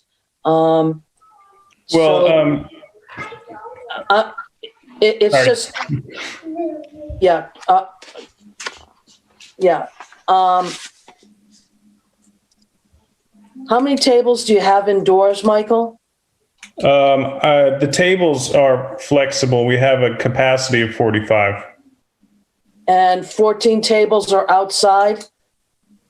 Well, we currently wouldn't be adding any seats. We would just be using the outside for the time being. And as far as the amount of tables outside, I would heed to the within the parameters of the space we can use, how many we can fit at the guidelines of the state and the health department. Well, your diagram showed 14 tables. Correct. So some of those tables are on the lower level to account for handicap patrons, and then some would be up on the grass. Okay, great. That's all I have to say, Janet. Okay. So to move this along, we're still at the point where we have to allow the use of town property for both of these for either and or these restaurants. And as I said, with Ciraldi, we really have to wait for the building inspector and the fire chief to look at this property and make the recommendations. But the question is, do we want to allow town property to be used for this? Go ahead. So, Michael can go. So I just want to say that the capacity of this town is going to be reduced to serve the population that's here, no matter what we can do for these restaurants. And I think that we need to take every measure to keep these businesses able to serve at whatever limited capacity they can. And the idea that, as far as I'm concerned, if Ciraldi can't serve anyone at that restaurant, this shouldn't be about whether one restaurant or another. It should be fairly universal, but that's a specific situation where, if he can't serve outside, it's greatly diminished. The likelihood of survival of a restaurant is pretty low as it is. And I just think, anything that we can do to sort of help our restaurants, but also to ease the tension that's going to exist when we have a crowded town. I mean, if there's a lot of people in town and they can't get service and there's a lot of lines and there's not the capacity, we don't have the capacity in Wellfleet to seat all the people in Wellfleet in August on a normal year. So it just seems to me that if we can take the steps to help small businesses in these ways, and I know that they carry liability insurance that could be carried on, just like we expect any other use of town property to carry a policy on that property. I think it's imperative that we do what we can to help these businesses sort of have the sort of minimal expanded capacity to serve the population, because there's going to be a lot of issues around just even people being able to have a generally reasonably good experience here in the summer as it is.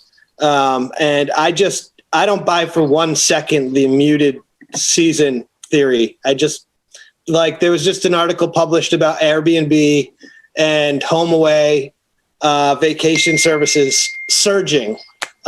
So there's a lot of surge in demand right now. We just opened today for short-term rentals, and I know that they're being booked right now, So these things all go hand in hand. If we can't serve the people that are here and our restaurants don't have the capacity, they're going to have serious difficulties making it through the season. And what we can do is offer them a piece of space that's not utilized by anything. Nobody's utilizing these spaces that they're asking for. And so should there be a fee? Probably. Personally, I think, it would be unfair not to have some kind of fee. The Beachcomber pays a large fee. I would like to just waive the fees, honestly, but, that's up to the board. But I think that we just have to take the steps that we can to try and help the businesses that employ our people and are going to be here year after year. And this is a special situation. This isn't a request to use town property under normal circumstances. We just feel like doing it. This is a necessity for businesses to have access to space because they're so severely limited by the restrictions of COVID-19. And, those restrictions are there for a reason. Because okay, good, thank you. So is that a yes, Michael? I mean, I think we need to allow the use of town property. In Ciraldi's case, I would like to say that we allow the use of town property for that, pending the approval of the department heads. Is there a second? Madam Chair, I'm back. So I really don't want to keep discussing this. By the way, Mr. Ciraldi, I'm actually looking forward to takeout from your restaurant. But I appreciate you. Thank you. Anyhow, I'll stay on subject. Can we just make a motion? Are we allowing, let's just vote for allowing. Well, Janet, there are two motions in front of me. Okay, the first motion. Madam Chair, I got cut off by technology. May I please finish what I was saying? Yes. And the phone company's coming back tomorrow. That wasn't my fault. Just get to the point. You don't need to say that. So Ciraldi has a situation where the parking, those spaces in both cases, both restaurants, are used by people who park. But never mind. I agree with much of what's been said by Michael. And Ciraldi's area is more protected. It's not like right on the street. And the only thing, and I won't repeat myself for the next restaurant when you talk about it, is that in both cases, they take out really, really big insurance. Because if it's happening on town property, we do not want the town to be liable for anything that might happen. So it's common to ask any business that wants to use town property to take out, $1 million insurance or whatever. But that would be my condition for saying yes for Ciraldi. Yes, I agree. So anybody else is it Ciraldi or Ciraldi? It depends where you are.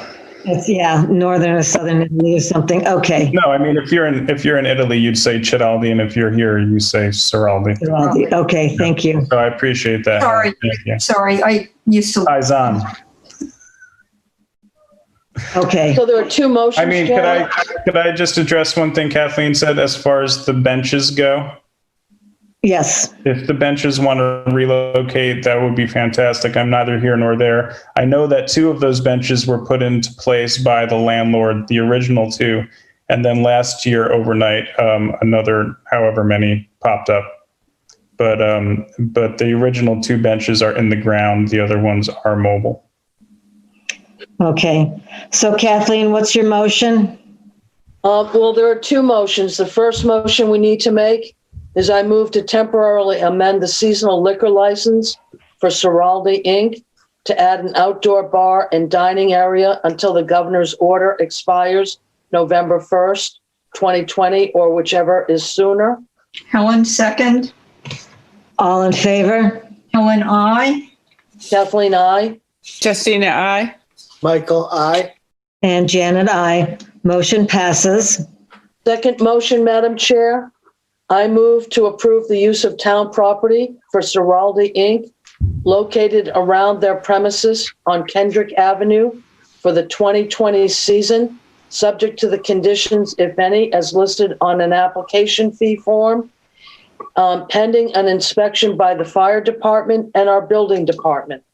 The fee is to be determined by the board. Ellen, second. All in favor? Say aye. Helen, aye. Kathleen, aye. Christina, aye. Michael, aye.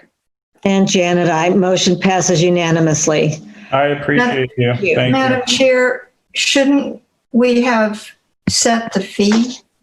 No, because we haven't discussed it, and they still have to be inspected, and we still have to discuss the fee. And at this point, we're going 3.5 hours, and we still have 9 items to go. So let's take care of the Pearl. Anyone want to make a motion? Madam Chair, I move to temporarily amend the seasonal liquor license for the Pearl Restaurant to add an outdoor service bar and dining area until the governor's order expires on November 1st, 2020, or whichever is sooner. Second. All in favor? Say aye.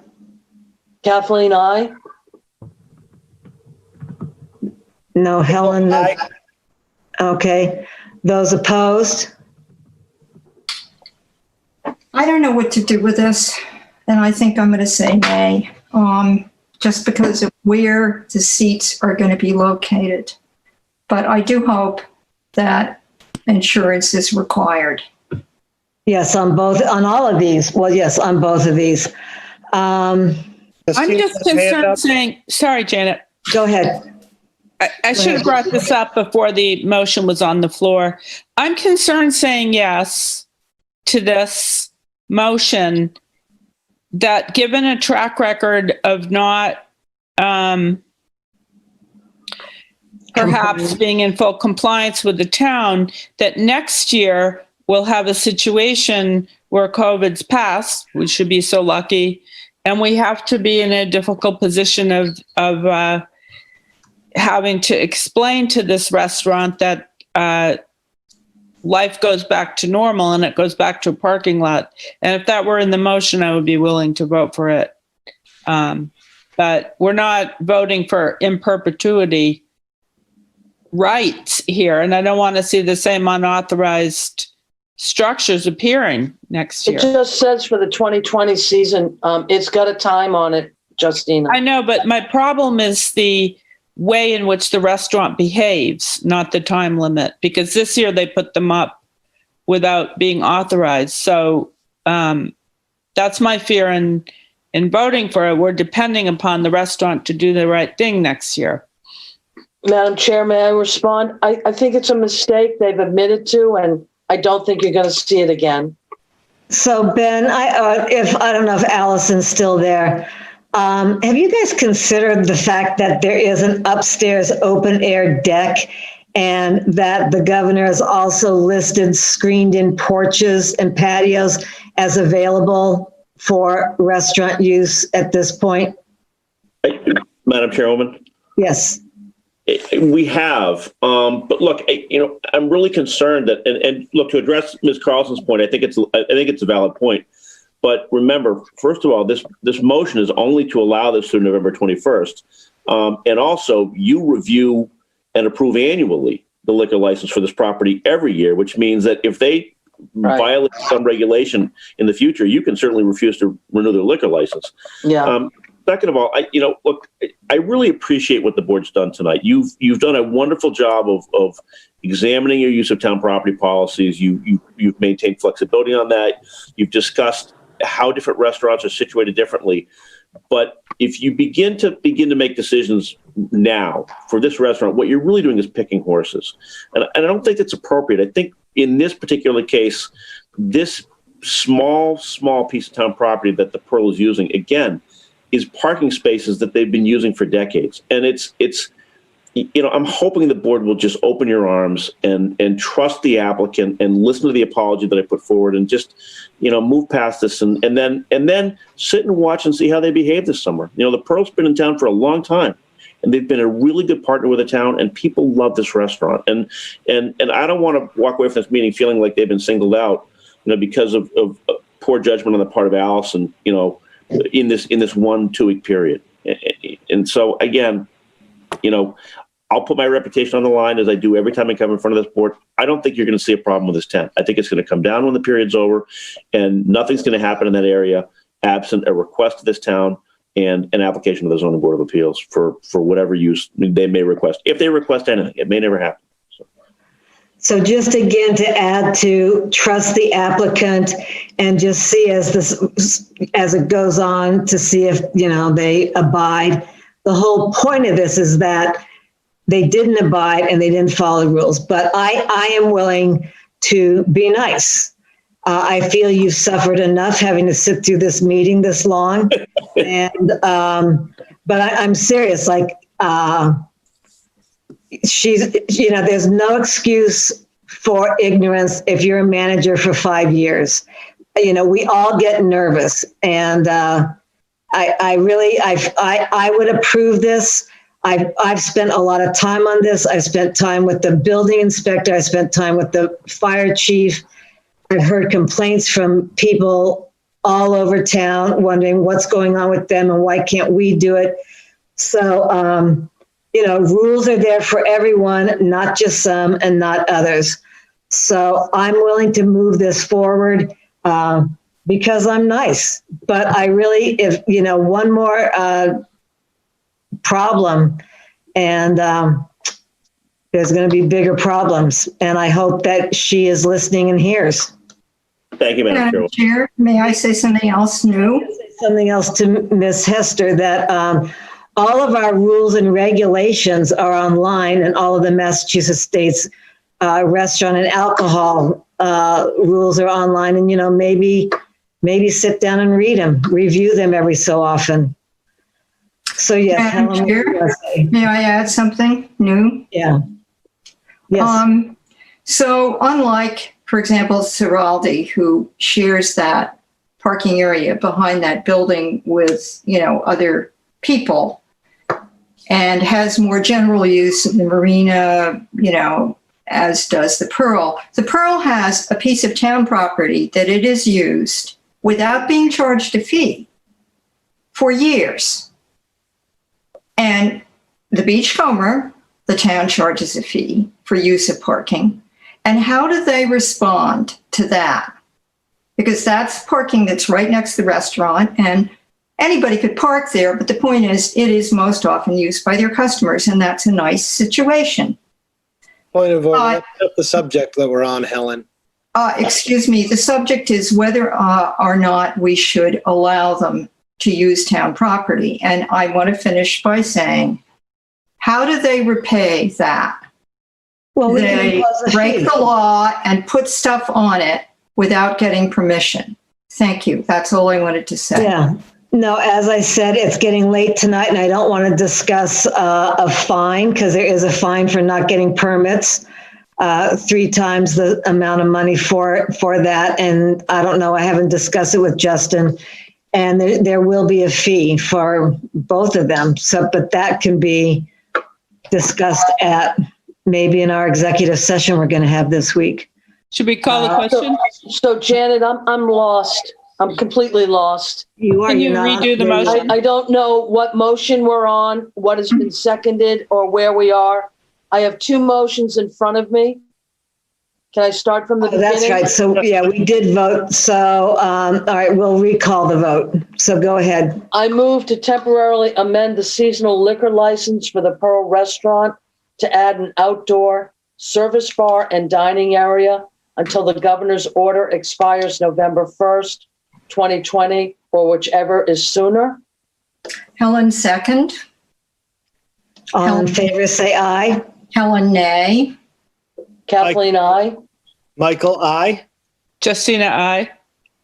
And Janet, aye. So motion passes 4 to 1 nay. Second motion on the table. I move to approve the use of town property for the Pearl Restaurant located around their premises on Kendrick Avenue for the 2020 season, subject to the conditions, if any, as listed on the application form for a fee to be determined.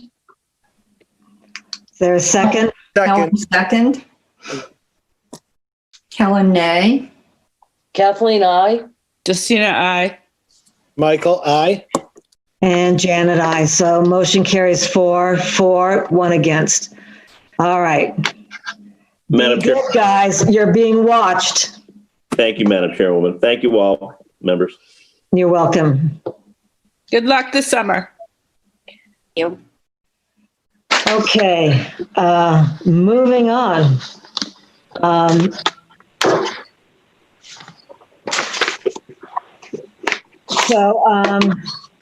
Mr. Hort, can we forego discussion of fiscal year 21 budget and 1.5 spending mechanism? Absolutely.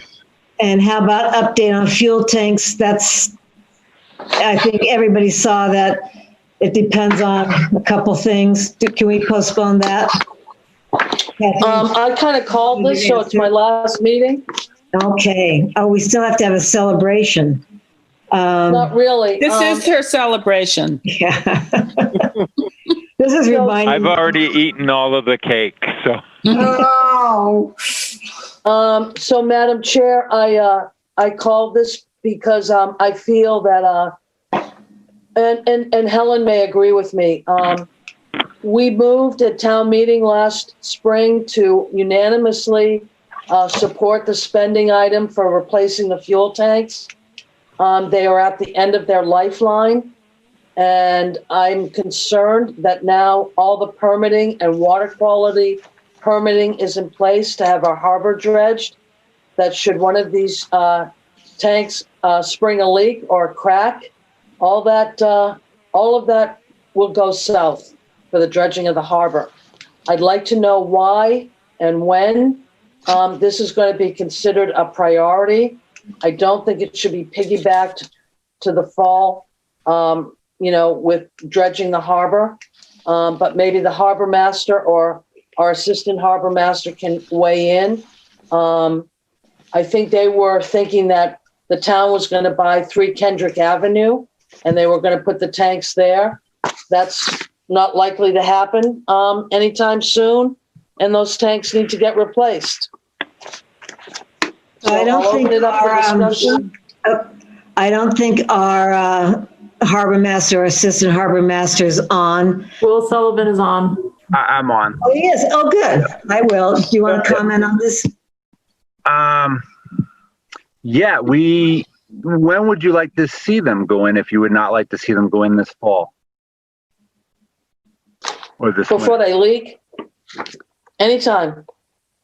Oh, Before okay. Well, that would still have to go through a contracting process and then tearing it up. I don't think the summer would really be the best time to do that.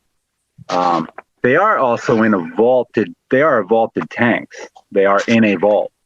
And the tanks aren't in danger of leaking at this point. They are tested and monitored by a system routinely and every minute of the day against that. But I think even after we go through the process of finishing the engineering, even just to simply put them back into place, engineering and contracting would probably take longer than being in the middle of the summer. So then it would be during this fall dredging. Janet, may I respond to that? Sure. Why is this taking so long, Will? I think initially it was hoped to be at a different location. If you'd like to give me any input on what you would like to see there, that'd be greatly appreciated. Madam Chair. Yes, Helen.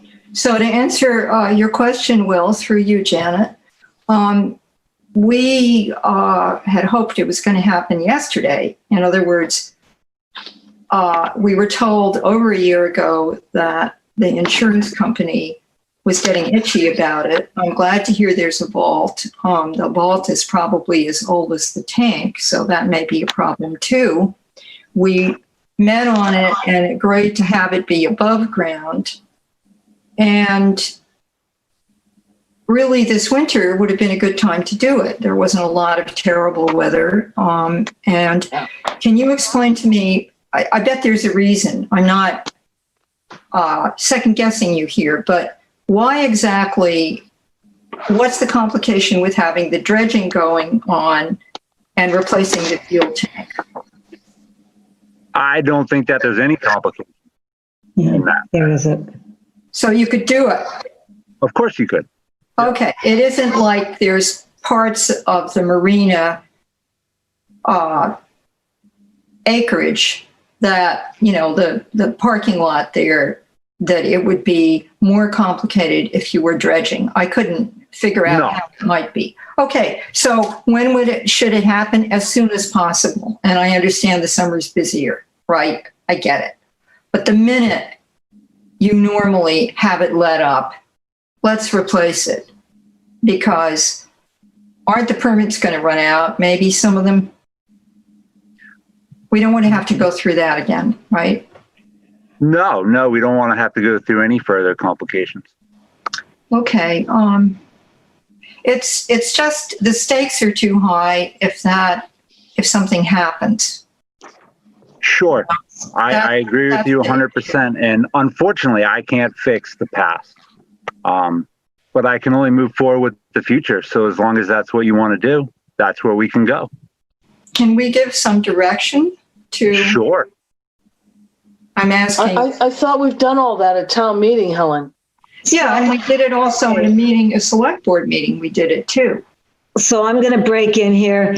A year ago, Harbor Master Flanagan said that it's important to get new fuel tanks, but it's not imperative. They're not in danger of leaking.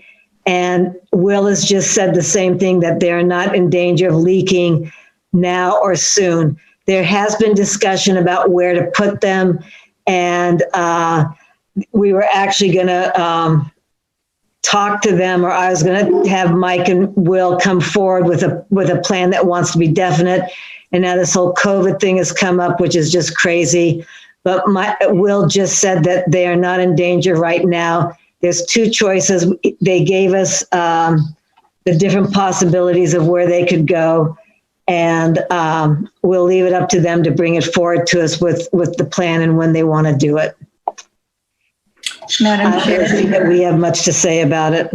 Madam Chair, does anybody at the table, or we're not at the table, but does anybody on the board now think realistically that we're actually going to buy 3 Kendrick Avenue? That's not on the agenda, and we're not. No, but that's one of the 2 locations. And so to wait for that to happen is unrealistic, in my opinion. Well, you know what? You never know. That's true. It was definitely worth weighing out the option. And we did. So whatever you guys would like to see, and ladies, we can move forward with. I'd just like to say that, you know, we should really, I appreciate the harbor masters and department looking for the best possible option to put the tank. It's going to be there for a long time. So if it's not in danger of leaking, we should really be looking at where the best place to put it is. And apparently there's not that many options. So we'll see what they come forward, but I'd like to move on to the next subject, please. Thank you. Thank you, Will, for staying here this whole time. And yeah, when we can all get together and talk about this, it would be great. Sure. Thank you all very much. Thanks. Thank you. Okay, so as I would think most people would know, the update of the town administrator interviews and the hiring process is, well, the town administrator chosen is Maria Broadbent. And on Thursday, we're going to discuss the hiring process and negotiating the terms of her salary and stay, and she has to pass a physical and something else. Background check. Background check. So, Madam Chair, I know you're getting tired, as we all are. It is actually Wednesday afternoon at 5 o'clock that we will have an executive session meeting. Okay, thank you. Anything else you want to add to what I said? No, I spoke with Ms. Broadbent today. Yes. Courtney is in the process of setting up the physical and the background check and all of that information that has to be done. She's setting that up for her so that she can take that. And we're ready to move forward on a contract after we have executive session tomorrow evening. Okay, thank you. So while you're on the microphone, I probably erroneously said we could talk about fees at our executive session, but we would have to post that, wouldn't we? Yes. That is correct. So I guess we can't talk about fees then. But we could post that if Courtney's listening on our next agenda. Okay, so can we move on to select board reports and hope that we can postpone those? I don't have any. Thank you.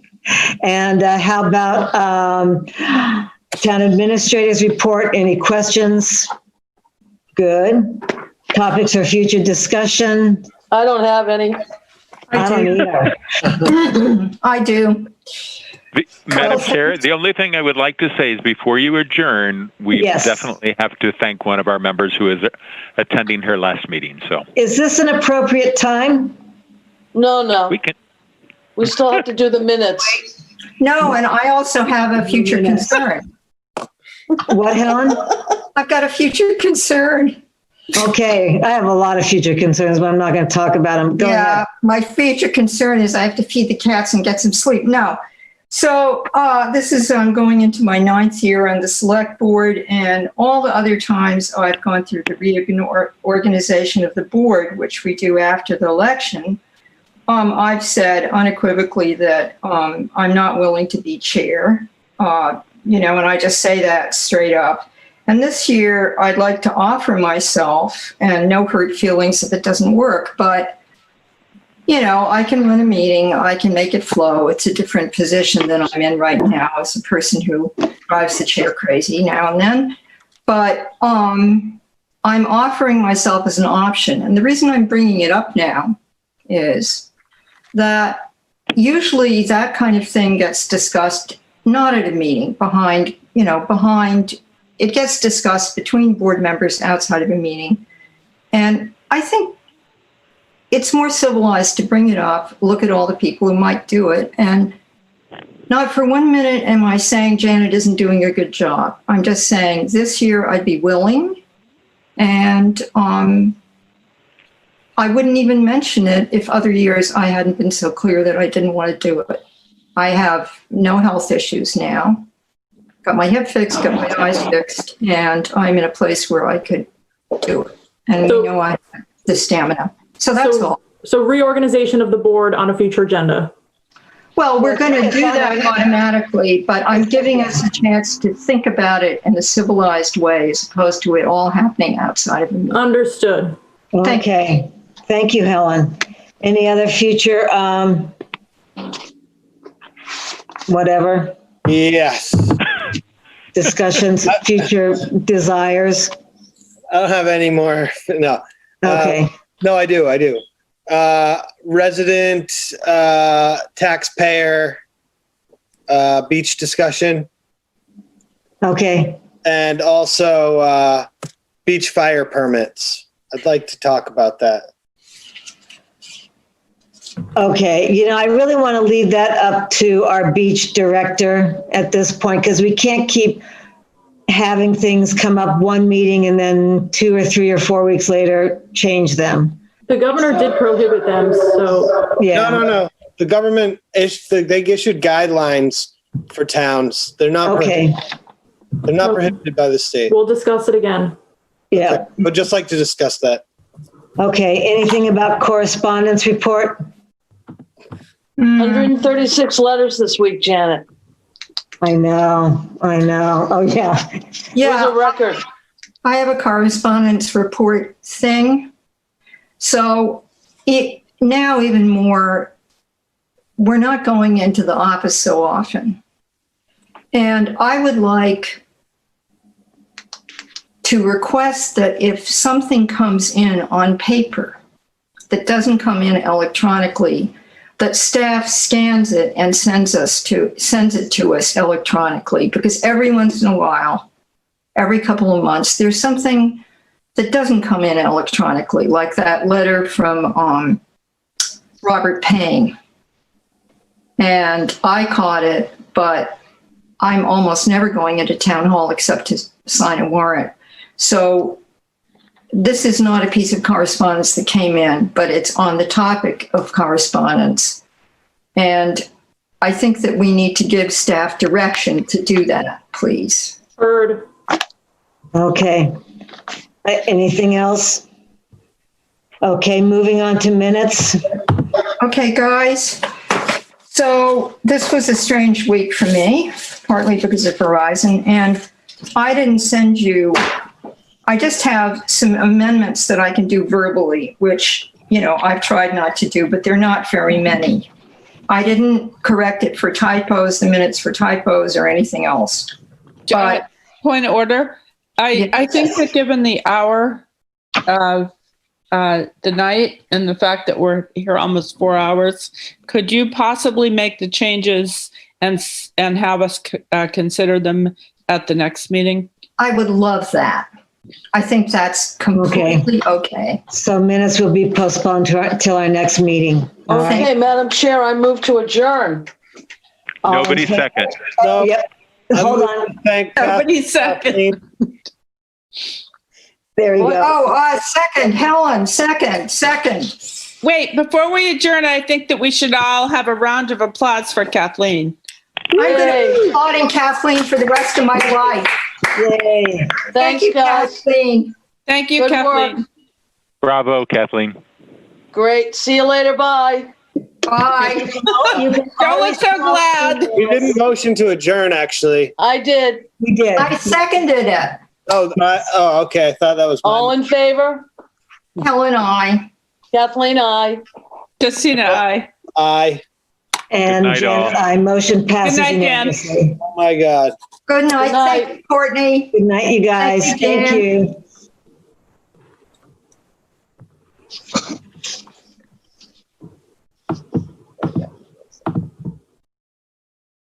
Currently, our country is operating under a national emergency to deal with the COVID-19 crisis